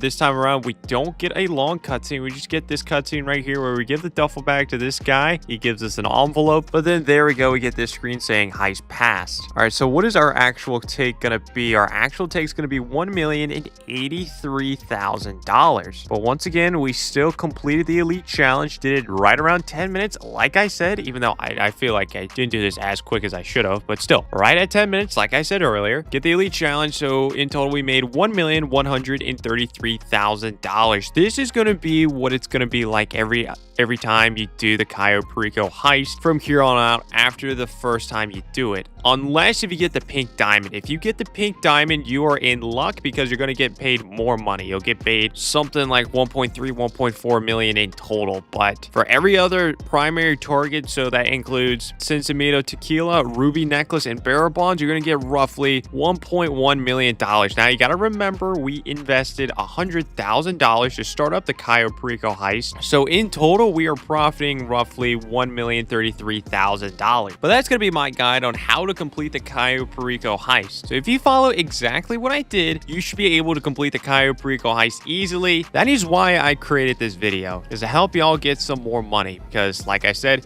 It's embarrassing for you to be broke at this point in GTA Online. So the nightclub is one of the best businesses to make easy, quick money without even really having to do anything at all aside from doing a sell mission. It is the best passive business in the game, but it is so confusing in how you actually make money with it and getting it to its biggest potential. And a few things before we actually start purchasing the nightclub and I walk you through everything that has to do with the nightclub. There's going to be a few things that you're going to need. If you want to fully upgrade it, I'm going to suggest you have over $6 million. That's a wild number. I know that is an absolute wild number, but if you want to get the most out of your nightclub, you're going to need at least $6 million.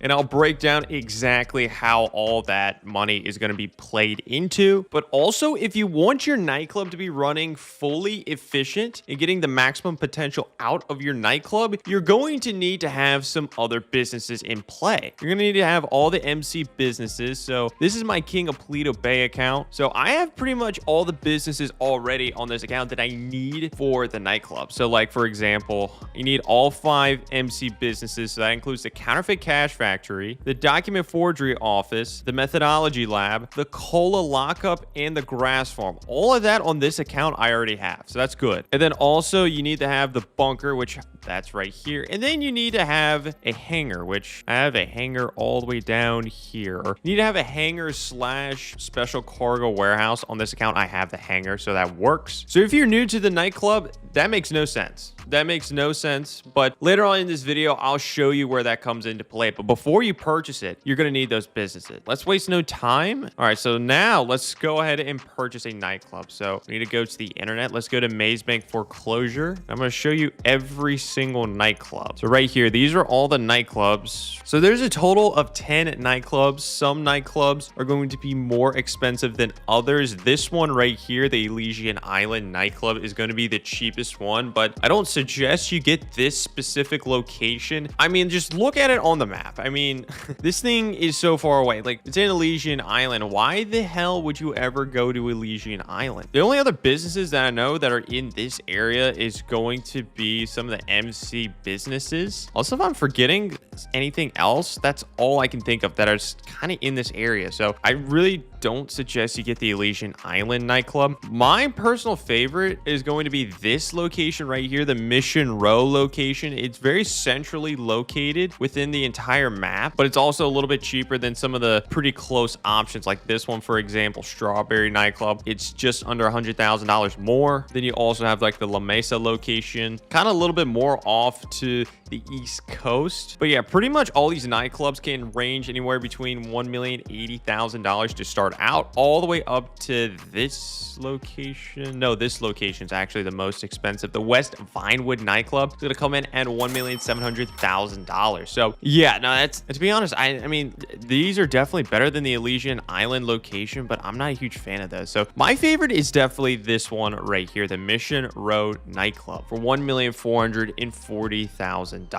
So let's start to purchase this. Now you can do a ton of different things with your nightclub. I'm going to go over all of these right now. So this first tab, the nightclub style, this will pretty much just change the look of your nightclub from the inside. This is the stock one right here. I mean, yeah, obviously it looks kind of boring, whatever. But then these other two, they're going to cost money. We're not going to try to waste money on stupid stuff like this because there is no benefit from it looking better. Now, obviously, if you want to make it look better, like down the line, you can, or if you want to make it look better now, then that's fine. But you're not getting any benefit from that. I just want to make that very clear. So let's just get the stock one. Light rig, same thing. Like who gives a crap about lights? Like, bro, nightclub name. The name Omega is free, but the rest of these actually cost money, which is a little bit annoying. So we're going to stick with Omega. Now, this tab, the storage tab, this is what's going to be important. So there's two different upgrades that we can get. You can get extra floors for your storage facility. It already comes with one. If you want to get extra floors, they're going to cost money. Or you can get extra floors for your garage. And each of these can hold up to 10 cars. We already have one. So the garage, I don't really care about. We don't care about the garage at all. But I want to get all of these extra floors. So when we start to accrue product from within our nightclub warehouse, warehouse. We need somewhere to store it. And obviously, if we have more storage, the more product that we can hold onto. So I want to get as many floors as possible because I want to hold as much product as possible. So I want to get all 5. Now, it's going to be an extra $1,702,000. It's a lot of money for sure. That is a lot of money, but I definitely think it's worth it just to have a little bit more storage, because when we have this business fully running, once I show you how to fully run this thing, you're going to start to accrue product extremely quickly. If you're just going to keep it on one floor, then it's just going to be maxed out pretty quickly and you won't be able to hold any more product. So I don't want that to be the case at all. I want all 5. Now, next thing is dancers. I mean, do you really want dancers? They're going to cost money. 2 girls, 2 boys, or both a boy and a girl. They're going to cost money. We're not here to be degenerates. We are here to make money. And then dry ice. We don't care about that. It's not going to help us make money. So in total, this nightclub's going to cost us now $3,142,000. Now, I said to have at least $6 million. And actually, take a look in the top right-hand corner. I'm sitting on $6,431,000. So we're going to see our money dwindle away once we make all of these upgrades. Because, I mean, you would think the nightclub is fully upgraded at this point. Not even close. Not even close. So we're gonna have to make more upgrades once we actually enter in our nightclub, we fully set it up, then we can make further upgrades. But right now, these are the upgrades, or the storage upgrade is the only thing that we want to get from this. So in total, this is going to cost me $3,142,000. So let's go ahead and purchase that. There we go. We have ourselves a nightclub. We got a message from a guy named Tony. He's going to be the guy that's going to be helping us with the nightclub. So now I'm all the way in Paleto Bay at the moment. This is the former King of Paleto Bay account. I need to go all the way down here to the nightclub so we can actually start to set this up. So let me head over there real quick. So we're pretty much here at our nightclub. It's going to be down this alleyway. This is going to be the main entrance. So we're going to walk in and we're pretty much going to have to sit through this cutscene. It's a pretty long cutscene. So I told you Tony's going to be a part of this nightclub, but also Laszlo is going to also be here. And this is Tony. So he's going to really help us out with the warehouse. As this cutscene's going, I did fail to mention that there's 2 big ways to make money with the nightclub. And I'm going to go over both of them in this video. All right. So that cutscene is over. So now we need to access the computer to finish setting up the nightclub, or at least to start setting up the nightclub. So the computer is going to be up on the 2nd floor. It'll be right through here. Yeah, this area right here. This is our private office. So this allows us to spawn in the nightclub. A lot of businesses in GTA Online, we're gonna have to purchase a personal quarters. With the nightclub, that is not the case. It already comes with it, and pretty much that area that we just saw is where we spawn in, so that's good. And that computer right there that they're showing, that's where we're gonna be accessing this entire business. All right, so let's walk on in. So now let's sit down at this computer. All right, so now what we need to do is we need to set up the nightclub. So we have 2 things we have to set up. We have to go get staff and we have to go get equipment. So right now we need to enter the nightclub's vehicle. So that is going to be this one right here. And we have to go pick up 3 different staff members. They're going to be spread out across the city. So let's just drive over to the first one. So the first one is right here. This is the head bouncer. All we have to do is honk the horn and they will walk over to this vehicle and they will get in. So now there's 2 more members that we have to get. So let's drive over to the next staff member. So we've made it over to the next staff member. This is going to be the warehouse technician. This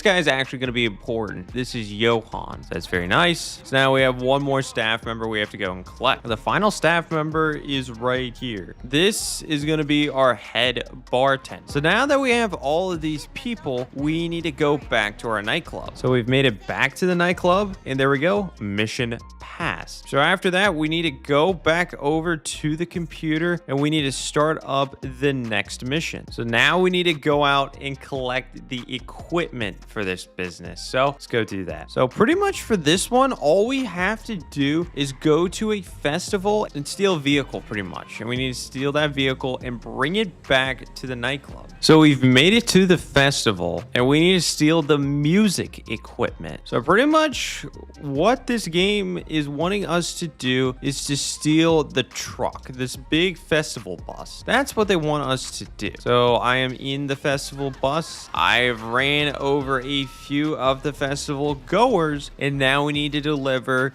this entire festival bus all the way back to the nightclub. And there we go. We have made it back to our business, our newest business. And after that mission, we have to sit through another cutscene. All right, so after we do all that and after that cutscene, now the final setup that we have to do for the nightclub is that we have to get our nightclub DJ. So what we need to do now is we need to go to LSIA to pick up our DJ named Solomon. So we've made it over to LSIA, and Davey, who's in the car with us, is calling Solomon right now, and apparently there's something going wrong with his plane, and essentially his pilot has pretty much just gone unconscious, so now Solomon pretty much has to fly this plane. So now we have to follow Solomon's plane. He's gonna have to try to land somewhere, but I'm gonna spoil it before he actually even lands. He's gonna land not at LSIA, but he's gonna land all the way at the Sandy Shores airfield. So I'm just gonna put a waypoint right there, and I'm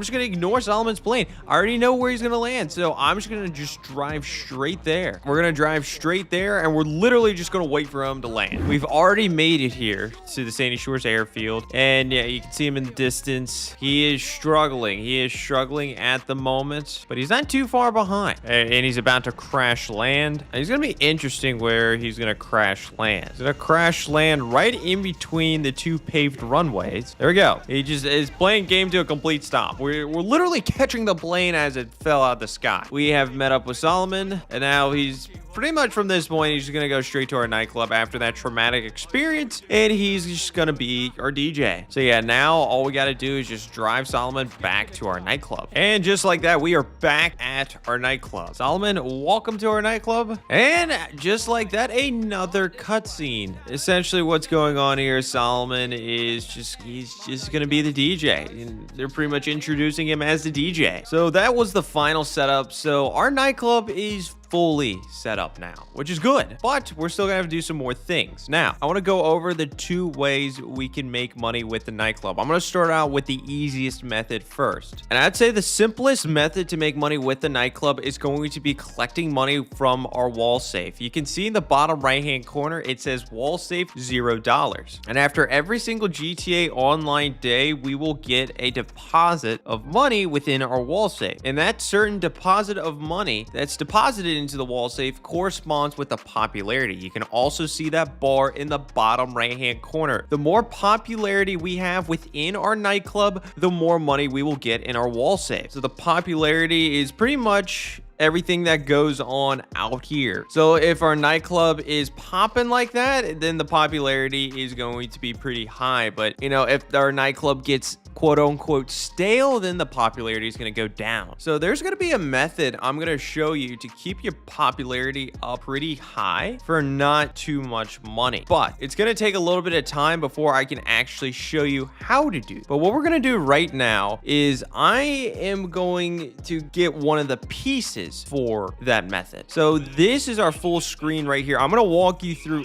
all of it, but right now I need to go to resident DJ. So we just collected Solomon. He is our resident DJ at the moment, but there's three other options: Tale of Us, Dixon, and the Black Madonna. So the method I want to use to keep our nightclub popularity high, I need to get another DJ. Now, the first time you book another DJ, it's going to be $100,000. So yeah, let's just get this out the way. I'm gonna get Tale of Us. It's just gonna be a lot easier for us for the method I want to do. Let's book Tale of Us right now for $100,000. Kind of the same thing that we just did with Solomon. We're gonna have to go and collect Tale of Us. So I really don't think y'all need to see this. I mean, you get the idea at this point. We just need to go collect Tale of Us and bring them back to the nightclub. And once again, we have delivered these guys Tale of Us to our nightclub. So there we go. That is very nice. So let's go back to our office and I'll further explain exactly how the wall safe works. So we're back at our office. Like I said, though, the wall safe directly corresponds with the popularity. Now, if you have 100% popularity, which that's what we currently have right now, you will get $50,000. But after every single GTA Online day, as long as you don't touch your popularity, it's going to start to decrease by 5%. So right now it's at 100%. And one GTA Online day, when I refer to that, that is 48 minutes in real life. So 48 minutes from now, I will get $50,000. Then 48 minutes after that, I will get another $50,000. But then after that, it starts to dwindle down the actual money amount. So once you hit 90%, that's when how much money you make from the nightclub wall safe per GTA Online day is going to decrease. You want to try to keep your nightclub popularity as high as possible. And the best way, in my opinion, do that without relying on anything else within your nightclub, which there's a free method that's not really reliable, but this method right here is very reliable. So in order to keep your popularity up, you can rebook a DJ. So right now our resident DJ is Tale of Us. We just did that mission, but we can rebook Solomon, who was our first DJ, for $10,000. And if we rebook a DJ, we will get 10% increase in nightclub popularity. So if I'm sitting at 0% popularity, I rebook one DJ, that goes from 0% popularity to 10% popularity. You just keep doing that back and forth for 10 times. Let's just say you're at 0%. You do that 10 times, your nightclub popularity will be back up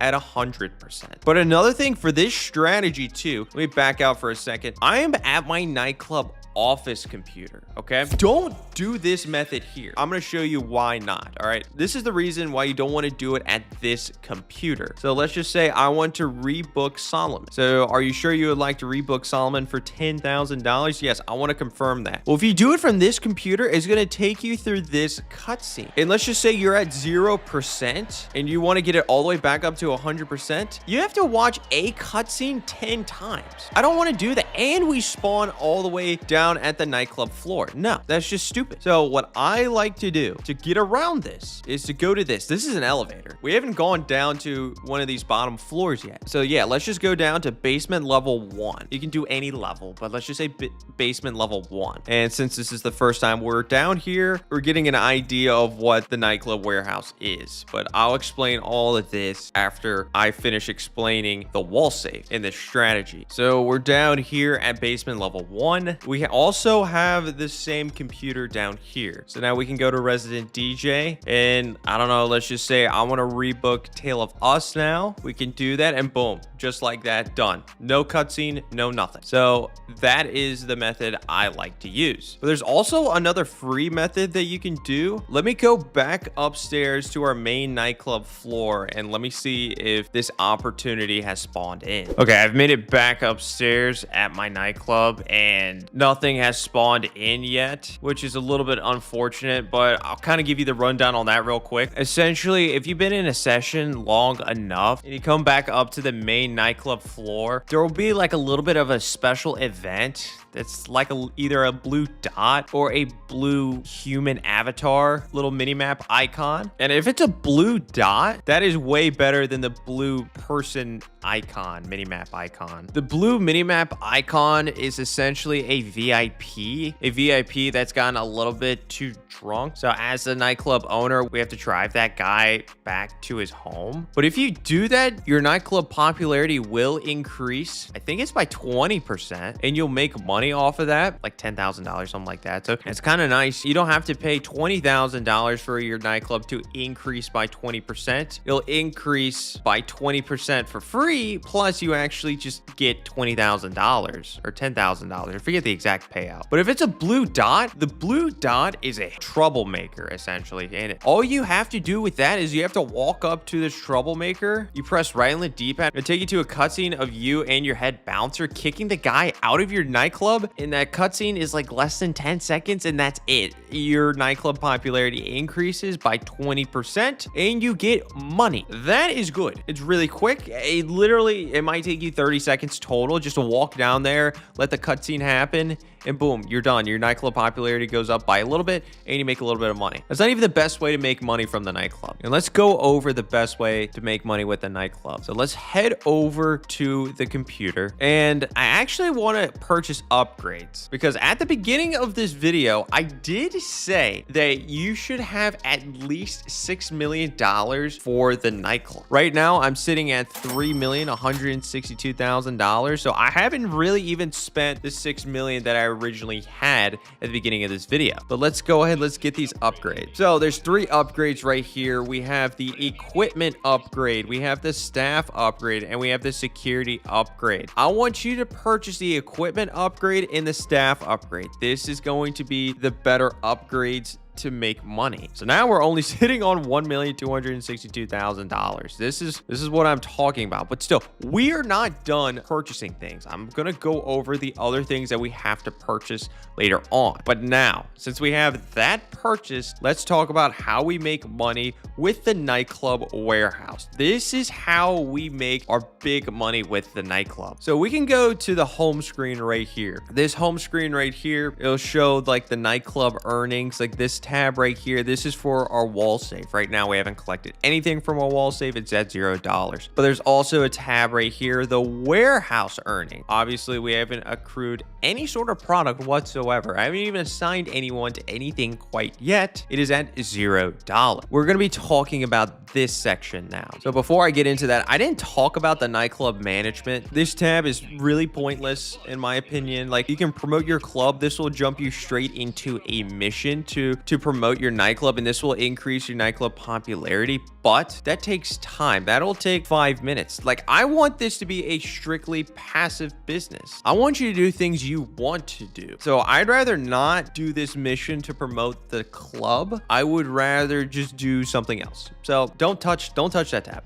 It's a pointless tab. Resident DJ, we just talked about that. But now let's go over to warehouse management. So this is the warehouse management tab. Now, there's a lot going on here under this tab. There's a lot going on. But essentially, remember that mission where we went out and collected the nightclub staff? One of the people that we collected was our warehouse technician. And that is this guy right here. This is our head technician, Johan. He comes with the warehouse. He comes with the nightclub. And essentially what we can do with him, we can assign him to any of these products. And once we assign him to one of these products, he'll go out and try to get that product. Now, there are 7 different options. There's cargo and shipments, sporting goods, South American imports, pharmaceutical research, organic produce, printing and copying, and cash creation. And well, yeah, right now we only have 1 technician, but look, there are 4 other technicians right beside him. We can go ahead and hire more technicians. So I can hire a second one for $141,000. So let's go ahead and do that. Let's hire a third one for $184,500. Let's hire a fourth one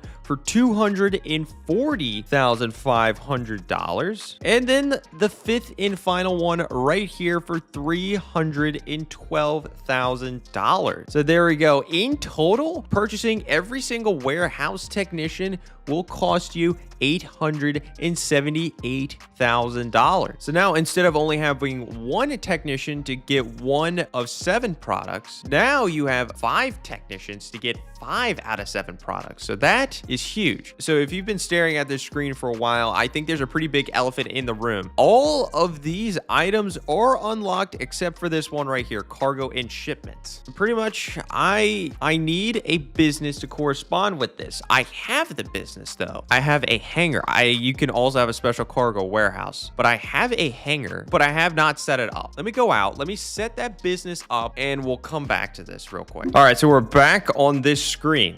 I set up my hangar. Did not know I did not have that set up, but we have fully set up the hangar now. So now we have access to cargo and shipment. So now we need to assign all 5 of these technicians to 5 of the 7 of these. And which products you assign these technicians to is actually pretty crucial because some of these products are going to be more profitable than others. But before we do that, I want to go over which of these these products corresponds with each of these businesses. So I think the first one's pretty easy, cargo and shipments.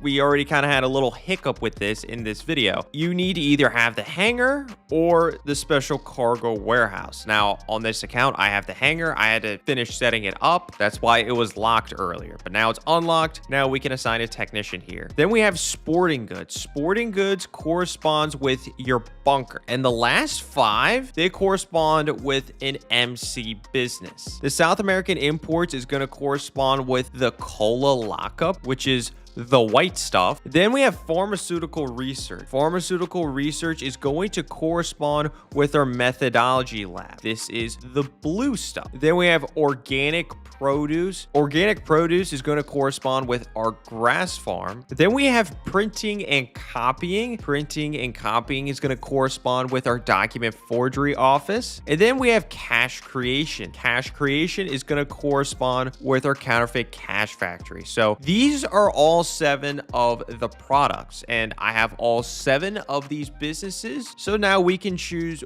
where we want our technicians to be assigned. And essentially the 5 that you should pick is going to be cargo and shipments. Let's assign our technician to there. There we go. Cargo and shipments have been assigned. We also want to select sporting goods, and then we want to select South American imports. Our second to last one's going to be pharmaceutical research, and our final one is going to be cash creation. So these are the 5 products I want my technicians to go out and get. I want them to avoid organic produce and printing and copying, because on a per hour basis, organic produce and printing and copying are going to make us the least amount of money. These other 5 per hour are going to make us even more money than those 2. So yeah, this is how I want my technicians to be assigned. So now that we have all of our technicians assigned to a specific product, then we just have to wait for them to acquire product. Now we just assigned them to go get product. They haven't collected anything. So you can see that right here. They can get a certain amount of product, and you'll see the progress right here. And honestly, I kind of like the home screen too when it comes to that. Like you can see the total stock right here. Right now it's 0 out of 360. Like once we actually acquire product, all these lines will just turn into a bar graph. So you'll just see this go up as you acquire more product. So now I want to go ahead and wait for product to be acquired from our technicians. I want to wait for us to have a little bit of product so we can actually do a sell mission for the nightclub. Before I just let this business run and I come back to it at some point, you can see in the bottom right hand corner, as we were setting up the hangar, we have gained $50,000 in our wall safe.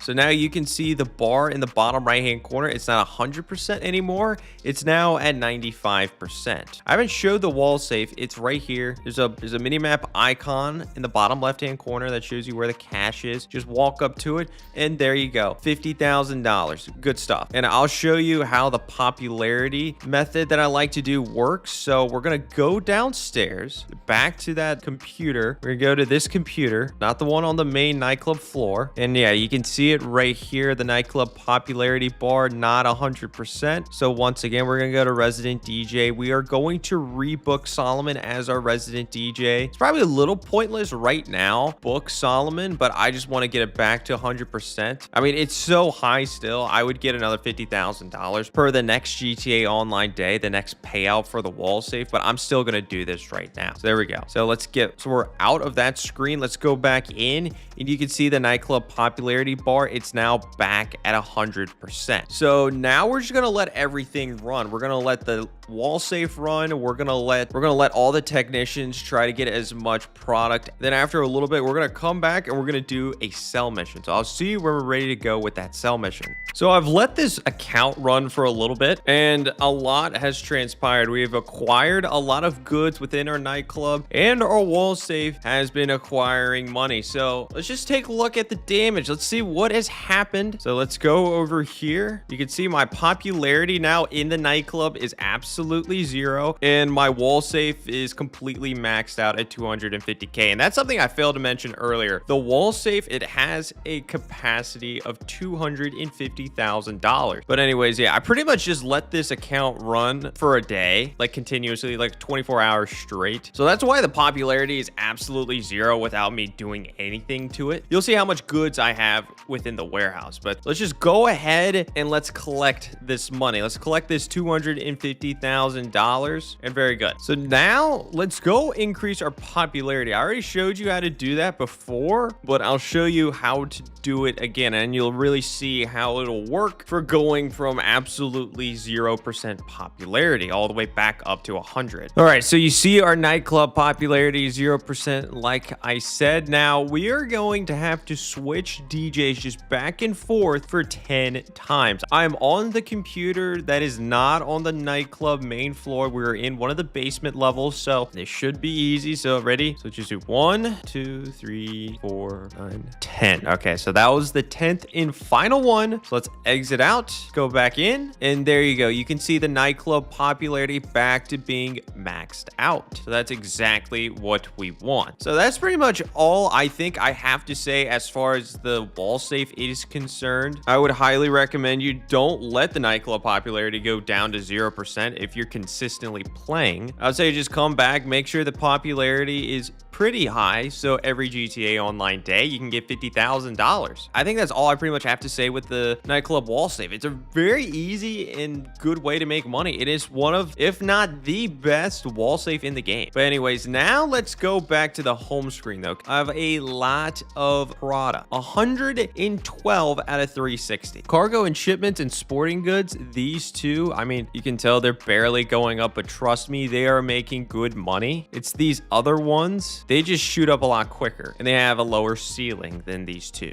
But anyway, so now what we're going to do is we're going to sell it. We're going to sell it. And I'm going to walk you through a sell mission. So this is the selling screen right here. I think we've looked over this before, but now we actually have options to sell. So there's a few options right here. We could individually sell products. So let's just say I only want to sell cargo and shipments. I could do that. Under that is special orders. So I don't know, let's just say this bottom one right here, offshore logistics. They would want us to have 8 things of pharmaceutical research, 41 things of sporting goods, and 3 things of South American imports. I don't meet those requirements, but if I did, we could do that. But to be honest, I think that's a little silly, and I think selling individually is silly. I don't think it really makes a lot of sense. We just want to get in, make a lot of money, get out. That is pretty much what the nightclub is here to do, and that's how we are setting this thing up. So instead, what we're gonna do is we're gonna sell all goods, but we're gonna run into a problem, and you're gonna see this problem in a second. So let's click to sell goods, and you get this screen right here. You need to purchase the Mule custom delivery vehicle from warstockcashandcarry.com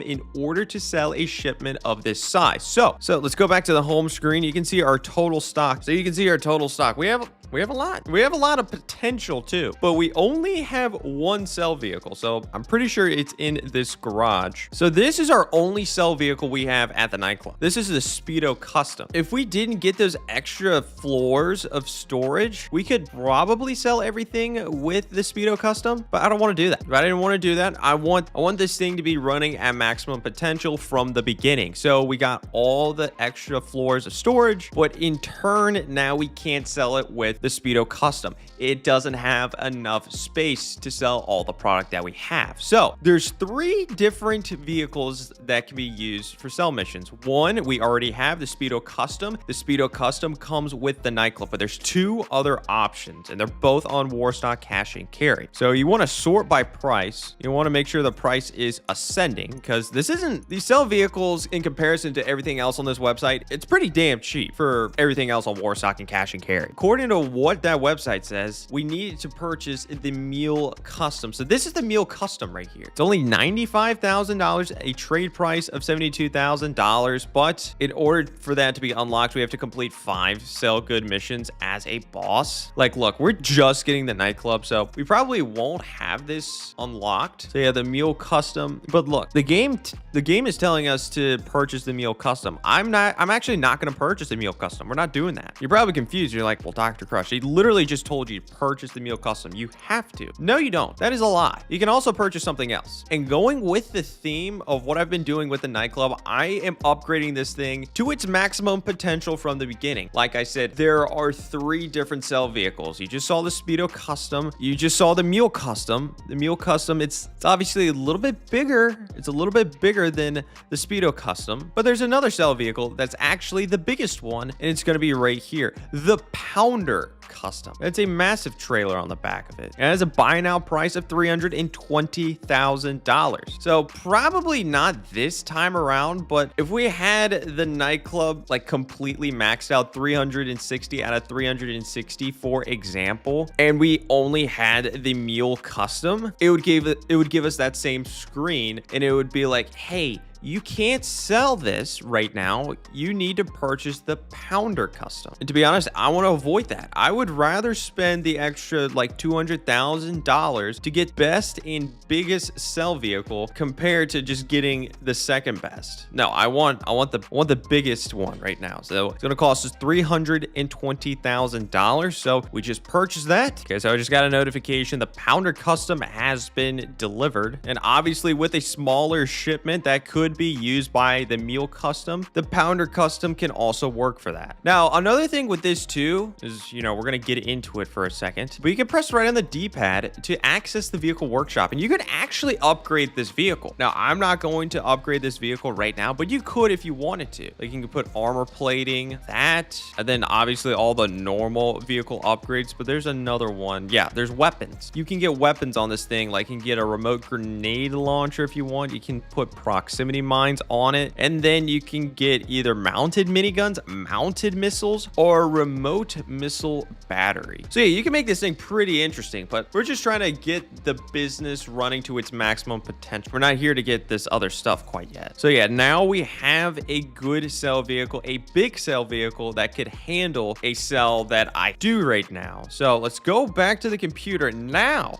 Let's get started with the sell mission. So go back to sell goods. We want to sell all goods. Then it's going to ask you, are you sure you'd like to sell all of your goods for $1,168,000? I absolutely do. Let's get into it. So here we go. We are selling our nightclub warehouse right now. And these sell missions are going to be a little bit different depending on which one you get. But this one that we have right now, we just have to deliver the goods to the drop off. And we have to go to 3 different locations pretty much. This is a pretty simple one. Most of these are pretty self-explanatory except for 2. I think one of them you have to go to 3 locations, but in order to unlock where you have to go, you have to do a hack to unlock each location. So that one's pretty different. And then another one is you have to drive somewhere on the coast, and then once you make it to the coast, you have to pick up a cargo bob and pick up your sell vehicle. You have to take it all the way over to like a floating dock out in the middle of the water, and that's pretty much the sell mission. Aside from that, it's pretty much just drive to a location. But anyways, we've made it to the first location. We dropped off the goods. 2 more locations to go, and there we go. You can see the top right hand corner, we made $1,068,000. And take a look in the bottom left hand corner, another big thing, Tony's laundering cut. It was $100,000. Now that's actually important because you saw back at the nightclub, it said we were gonna have to sell goods for $1,168,000, and we made $1,068,000, and that is because of Tony's laundering. Now, Tony will take 10% of whatever you do sell all the way up to $1 million. Then once the sell is above $1 million, then he would only take $100,000. So I don't know, if you have, let's just say $2 million of a sell mission, he would still only take $100,000. But if you sell your nightclub for $100,000, he would take 10%. If you sell your nightclub for $900,000, he would take $90,000. So it's 10% all the way up to $1 million.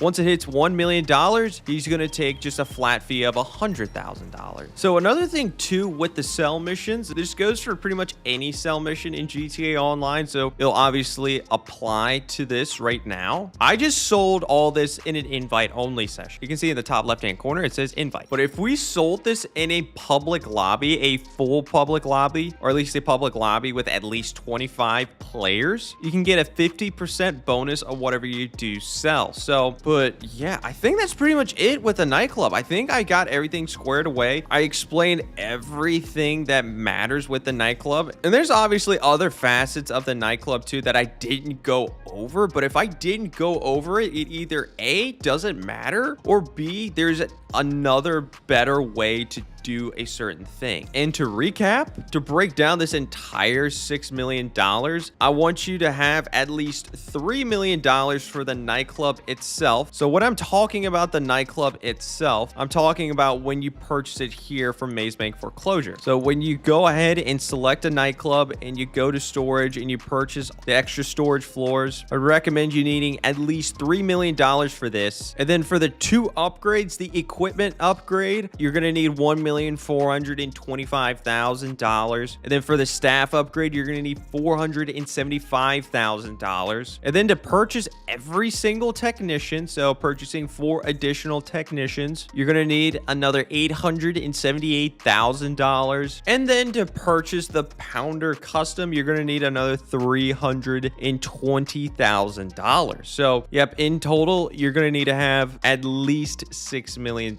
If you want to break down exactly how much money I have spent in this video trying to set up the nightclub to its fullest potential, I have spent $6,241,080. That is the full breakdown on how much I have spent just trying to upgrade this nightclub to its fullest potential. So we are going to be doing all the approaches for the Diamond Casino heist in this video, and I will be showing you the best way to do every single approach. So the 3 approaches for the Diamond Casino heist include the aggressive approach, the big con approach, and the silent and sneaky approach.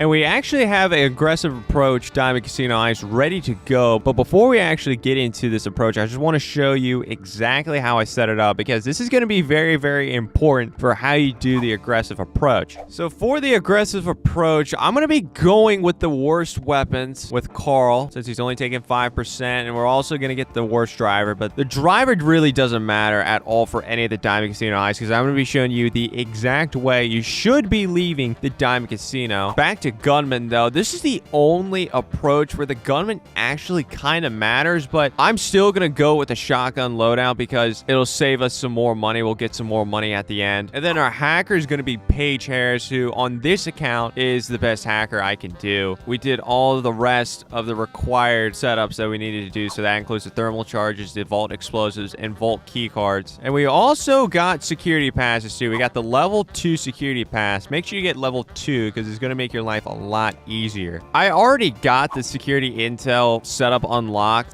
This is not a requirement. You can unlock this by owning a penthouse at the Diamond Casino. Then you can do a mission with Vincent to unlock this. I would say for this approach, you should get the Duggan shipment. You essentially have to take out 10 different items in 10 minutes. And the more items you take out, the people inside the casino, they're going to be easier to take out. You do not need to do the boring machine setup. It doesn't really even help you that much. Okay, so now we're on the setup screen for the Diamond Casino heist, and this will determine exactly how we're going to be going in and out of the Diamond Casino and what buyer we need. So entrance, we want to use the sewers. This is going to be the best way to do this, and you'll see why once we get there. We'll be using staff lobby as the exit for every single approach, and then the buyer, we want to make the most money as possible. You know, we don't want to shortchange ourselves. We need to go to the high level buyer. I don't like to get the clean vehicle or the gunman decoy. I think those are pretty useless. I'll give Hyper Ninja all the money. You are so welcome, my guy. Also, our target is going to be gold, and we actually have 2 heists set up with gold as our target, and then we have 1 with artwork. All right, here we go. The Diamond Casino heist, the aggressive approach. Now, I will say out of any approach, this is probably going to be the most straightforward approach. I think the other 2 are going to be a little bit more complicated, but this one we're pretty much just shooting people, grabbing some stuff, and running out of there. The other ones, you have to do things at the rate sequence and all that. I'll show you exactly what you got to do. Dr. Crush has your back. Don't worry about it. Okay, so the Diamond Casino is right here, right next to the racetrack. But where we need to go in is right here. This is where the sewer tunnel is going to be. So Hyper Ninja is absolutely just crashing down here. But anyways, we need to go in this this tunnel. And look, this is the thing that's really confusing to me. I really don't understand this. The boring machine's already down here. Clearly, we don't need to do the boring machine setup. So there's this tunnel that we can just run straight through. And then once we get to the end of this tunnel, at this X in the wall, we need to plant some explosives. And we're gonna run away, and we'll boom.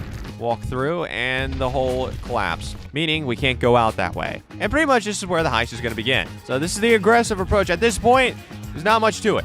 We just have to kill a bunch of people. And the reason why we chose to go through the sewer is because we're avoiding a ton of people. If we went any other way, we'd have to go all the way down to the basement. All right, come on, Hyper. Ready, 3, 2, 1, go. Dude, you are so late, dude. Luckily, there's at least some leeway in it. And then once we make it to the end of the man trap, we're going to be hitting this vault door. So now we need to plant explosives on this vault door so we can actually make it through. Call up the detonate bomb contact and we'll boom. There we go. So we are inside the vault now, and now we have a limited amount of time to actually go ahead and get all the vault contents. We have 2 thermal chargers, and we have 2 minutes and 20 seconds to get all the product. So I've already used both my thermal charges already.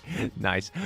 I will say the aggressive approach is the worst approach just because we get the least amount of time. For the other 2 approaches, the big con and silent and sneaky, we're gonna have more time if we do it correctly. So you can see a timer at the bottom right-hand corner. And essentially, if that timer expires, then gases start coming in. Yeah, this is the one approach where we can get away with like going over on that time. But still, we do not want to die inside the vault. Anyways, our take going out of the vault is 1.6 million. This is not great. And anyways, we're going to get shot on the way out too. There's going to be people shooting at us. Every time we get hit, the take is going to go down.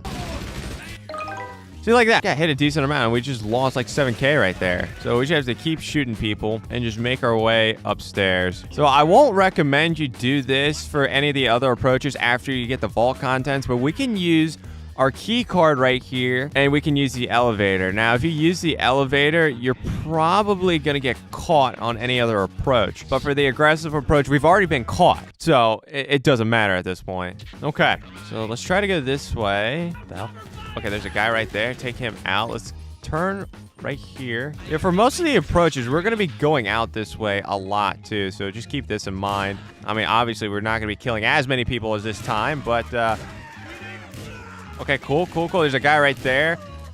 Make our way through here. There's a guy right there. Took him out, and boom, we are already leaving the casino. Now, we did lose 50K by getting shot. That's not great. That is just 50K that the game's pretty much taken from us. Here comes all the news. Here comes all the bad people. They're like, oh, you stole our gold.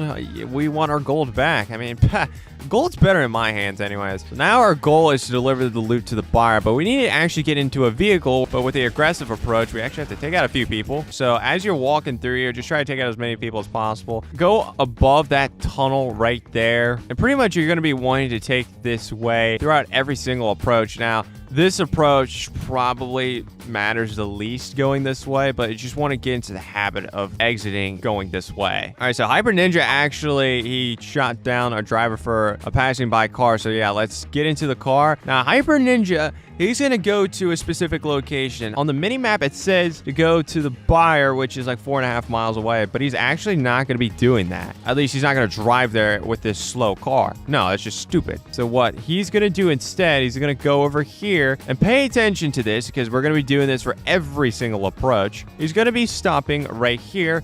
We'll get out and then follow exactly what I do. So let's jump up right here. Let's jump up right here. Make our way over this way. Want to jump up here, and then you want to jump right here, jump right here, jump there. And then as you can see, there's a helicopter that spawns on top of this police station. And this is going to be the best way we're going to deliver the loot to the buyer. And then we'll also be able to lose the cops a lot easier. So at this point, we can just fly straight to the buyer. And for the most part, we should be able to lose the cops while we're in the air. Okay, so we lost the cops and we just have to deliver the loot to the buyer, land right here. And here are the guys. We're going to be seeing these guys a lot. We're going to be seeing these guys 3 times, but we have more bullet holes in our backs this time around. It's not going to look like this for the other approaches. But anyways, heist pass. There we go. The aggressive approach has been passed. fast. So we had an actual take of $1,100,000. I got 15% of that, which is $165,000 for 15%. Not great. For all the approaches that we're doing in this video, I'm going to stay at 15%. Just so you can get an idea. So $165,000, that's by far going to be the lowest amount we're going to get. It's going to get better as we go through the other approaches. But now let's jump into the big con approach. So now we're getting into the big con approach. So same ordeal. Gunman and driver are going to be the two worst ones, Carl and Kareem. And from here on out, the gunman is really not going to be much of a factor. So you could have maybe upgraded the gunman during the aggressive approach, but I still would rather get more money. So I still go with the worst weapon loadout. Hacker, we have Avi Schwartzman on this account, so we're using Avi Schwartzman. And for this approach, it's going to be a little different because we can select different entry disguises. We can get a bug star entry disguise, a maintenance gear, and we're going to be taking their groupier. And yeah, that is how Lester pronounces it, okay? Don't give me crap about that. And the exit disguise, we're going to be using the firefighter gear. This time around, we're not using the Duggan shipments. And yeah, we got a level 2 security pass. And yeah, that's pretty much how we set it up here. All right, and this is going to be the way we're going to be going in and out of the Diamond Casino. This is probably going to be the most complicated entry and exit for any of the approaches, just because we have the most options here. So we need to select our entry disguise for the groupier outfit. So it's going to be our entry disguise, and this will determine our entrance. Our entrance is going to be the security tunnel. Oh yeah, and by the way too, to make your life easier when you're first doing a Diamond Casino heist, make sure you look up where all the entry points are and photograph them so you can actually have the opportunity to go to every single entry point. And I say that because the security tunnel and the sewer are probably the two most out of the way entry points to get into the Diamond Casino. Our exit disguise is going to be the firefighters. This might be a little controversial. If we go through the main door as our exit, then we can get into a fire truck and we just make our way out pretty quickly. We'll go through the main door as our exit on the actual heist, but for now, we'll just set it at staff lobby. The buyer, obviously, we want to keep it at high level. And obviously, we're going to be giving Hyper Ninja 85%. And last heist, he got paid $930,000 for 85%. We also have gold as our target, so that's going to be good. It's going to be a very good comparison between this and the aggressive approach. All right, here we go. The big con approach for the Diamond Casino heist. We are in our Groupier vehicle. Okay, so we're close to the Diamond Casino, but we actually don't need to even like go to the exact waypoint. We can go straight through here, and we can hit this wall like this. And boom, the cutscene just already activates. So you can shave off like 5 seconds of your life by doing that. Okay, so now we are in the loading bay and we need to go through these doors and we have a checkpoint to hit. This guard is apparently like checking why we're here. But anyways, he lets us through and we can go park right here. Now it's time for us to go to the basement. Now, since we haven't collected the vault contents yet, we can easily just go through the elevator. We're undercover, so, you know, they don't suspect a thing. Okay, and we've made it to the basement. So, yeah, once again, we just quickly can make it to the basement with this disguise, kind of like how we did with the aggressive approach. So yeah, this is the big reason why you want to use the Groupier outfit. All right, same ordeal. We have to swipe the cards at the same time. 3, 2, 1, go. My gosh, you are not on it today. And usually for the big con approach, we would have to use vault drills to drill through the vault. But with this outfit, we get a different thing. We get a cutscene because this guy, he's just going to open up the vault door for us like a pal. So he has to drag open this heavy vault door, and I reward him with a fist to the face. But here we go. We're inside the vault. So this time around, we have 3 minutes and 30 seconds and get all of the gold. Now, we need to go ahead and I'm going to start out by doing some hacks. And we didn't need to do hacks during the aggressive approach because we actually had thermal charges to just go straight through the hacks. So we're already over 2 million in the take. Like I said, this is just way better of an approach to do. Okay, so we got pretty much everything other than one thing of loot. We got a little unlucky this time. I think most of the loot was behind a hack wall, so we had to do a bunch of hacking. That wasn't in our favor, but that's okay. We got everything but one. Okay, and the good thing about the big con approach and using the Groupier outfits is on the way out, at least in the basement still, we can just run right past these guards. I mean, I just ran straight in front of that guy. He didn't notice a single thing. So Hyper Ninja is using his security pass to get through this door right here. So let's make our way upstairs. As we make our way upstairs, they're just going to realize that someone just robbed the vault. Okay, there's there's a guard that just walked right past right here. We want to melee that guy. We want to make sure he ran past because you don't want him to notice that you're here. Now, there's another guard right there that just walked by. That's another guy we need to take out, but we want to wait for him to walk past this way, and we smack him in the face. Walk this way, and there's another guard right there. Not a guard. I don't even think we necessarily have to take him out because we can just head this way, and now we can go get our clothing. You can see on the mini map there's 2 pieces of clothing, so we go up to one of these washing machines, and then there's our exit disguise. We are now firefighters. Now it says exit the casino via the main entrance. We're gonna go ahead and do that, so let's just head over to the main entrance. Now we want to head to the main entrance so we can have an easier exit out of here. Okay, so we're just continuing to walk through here. Yeah, we're just walking straight through the crowd. You know, it's no big deal. No one robbed a thing. Just don't worry about it. There's no gold in my bag. I'm just a firefighter, just enjoying the casino. Okay, anyways, we made it to the front exit. I'm just waiting on Hyper Ninja, who's lagging behind. Okay, so now we just need to deliver the loot to the buyer, and here comes the fire truck right here. Now, this is going to be our getaway vehicle. Hello, fellow firefighters. Okay, Hyper Ninja decided to be a moron and run into a firefighter. Okay, just drive away, Hyper Ninja. It's a good thing Hyper Ninja showed you what not to do. Let's get out here. Let's go up the same way we did last attempt. To our helicopter. All right, we once again made it back to the buyer. Hello again. It was good to see you. Oh, okay, Hyper Ninja does have some bullet wounds in him. All right, but there we go. Heist passed. We're gonna actually take a $1,685,000. I get 15% of that, which is $252,000. That's $120,000 more than what we got earlier. Plus, we got the elite challenge too for absolutely being goated at the game. So that's an extra $50,000 on top. So we made $302,000 just for only getting 15%. It's a massive increase than the aggressive approach. So now let's do the final approach, which is going to be the silent and sneaky approach. And Hyper Ninja is actually the host for this one. This will be his heist planning board, which he did stuff a little differently than what I like to do. He didn't get Carl as his gunman. He got another guy, and he got a shotgun loadout. That's pretty unnecessary, in my opinion. We don't need to take out a ton of people, so we don't need the best weapons. We just need to carefully take them out, and I'll show you exactly how to take all of them out. He got the bad driver, which is good. He has Paige as his hacker, which is good.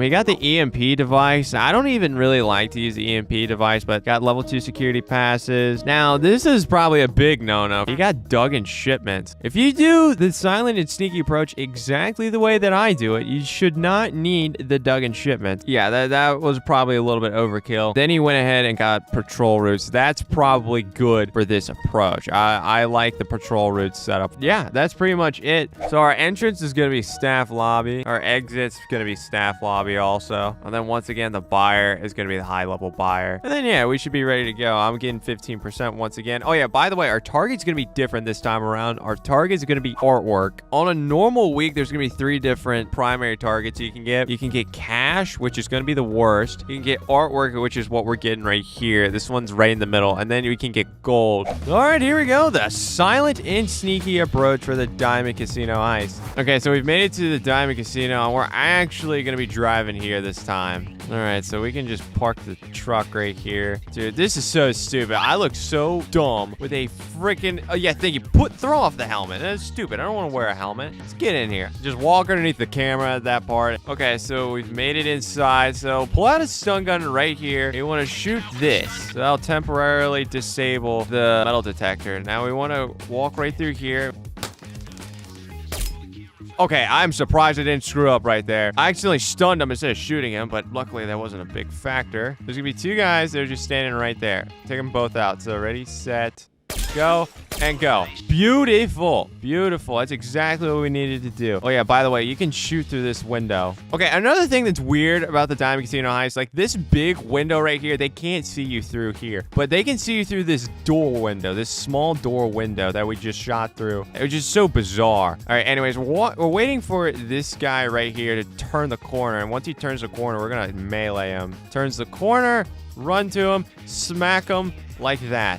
There we go. Now, Hyper Ninja, he's going to press the button. So this vault door is going to open up. This will give us a little bit more money, too. We can get a decent amount of money. We're going to be visiting this twice during this heist. Yeah, this is definitely a good payout. Yeah, we got 96K out of that. Okay, so the door's shut behind us, but there's a button right here. We can just press, and the door opens back up so we can make our way out. We need to go swipe our key card here, and we're going to go down the stairs. So you want to go down these steps. We want to wait a little bit. Just wait a second, like right here, because there's a guard walking straight up, and then you just want to smack him in the face like so. Now, once you turn this corner, there's a camera right there. You just want to make your way quickly through the camera. You can walk past the camera, but you just can't sit by the camera. Okay, anyways, I like to take out this camera.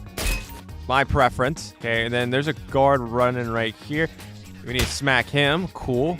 A little close, but we got it. So now we need to go through here. We need to pay attention where we need to run through. There's a camera that's looking the way we need to go. And then we need to take out this guard. Let's run, and then we have made it to the key cards. I just want to make this clear. For the silent and sneaky approach, you want to do pretty much exactly what I do, or else it's going to be a lot tougher than what you want it to be. Anyways, we're making our way to the vault door. All right, so we need to drill through the locks of this door before we can actually make our way into the vault. So what I like to do is I like to keep it as hot as possible. Just keep tapping, keep it at a pretty hot temperature. I'm gonna be honest, I don't know if this is the best approach for this, but it's effective. Not too bad. Didn't overheat the drill at all. And let me guess, Hyper Ninja's still taking his time? Yeah, because he didn't do what I did, because he hasn't seen this video yet. And boom.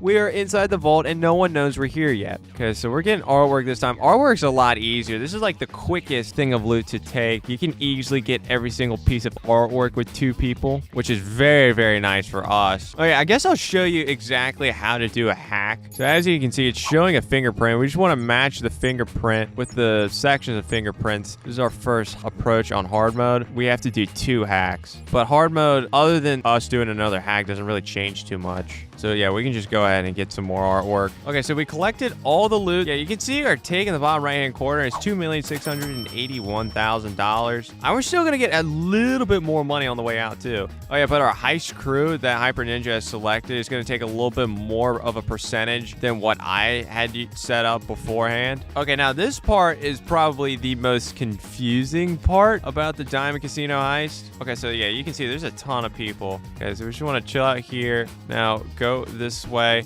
Now, hug the wall. Okay, Hyper Ninja did not hug the wall. Okay, but yeah, that's a good example of like how precise you have to be during this part. You have to be extremely precise with what exactly you should do. Now, this is the part where we need to hug the wall. I'm gonna wait for that camera to turn around. Okay, camera's turning around. We need to hug the wall. Okay, literally hug the wall. Just hug the wall. Hug.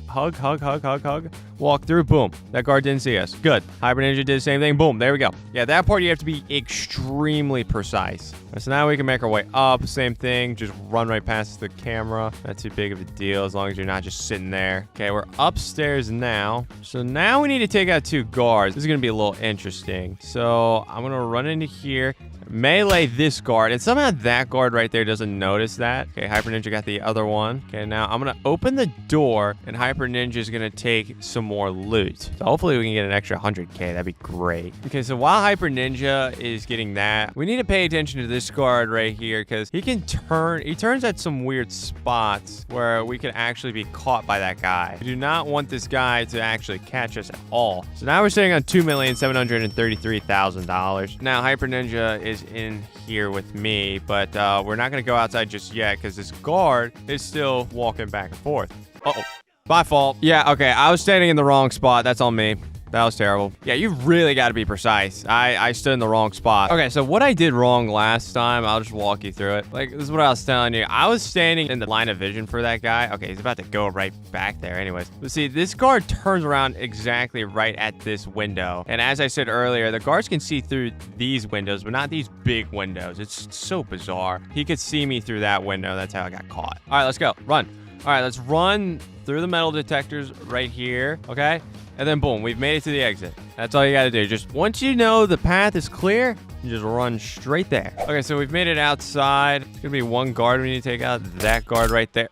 Okay, Hyper took out a guard we didn't need to take out. Just take out the guy that I took out, and that's pretty much all you need to do. The getaway vehicles are a little further away than I would like it to be, so we're gonna do what we did earlier and just steal a vehicle off the street like so. Okay, Mr. Ninja is in the vehicle. All right, once again, we've made it to the same buyer. We're seeing him for a third time this video. There you go. You can give him some beautiful artwork. We got $285,000. We actually made more money. So that is the best way to complete every single approach for the Diamond Casino heist in GTA Online. So hopefully you could take away something from this video so you can go out and easily do a Diamond Casino heist. Hopefully you can get a good partner to do it with. If you have a bad partner who doesn't know what they're doing, it could be a little bit of a struggle. But hey, you are definitely ahead of the curve because you watch this video and you know exactly what you need to do. So make sure you hit that subscribe button and turn on post notifications so you don't get to miss out on any more awesome GTA Online content. Make sure you check out this video right here if you want to see me become a griefer in GTA Online for only 2 hours.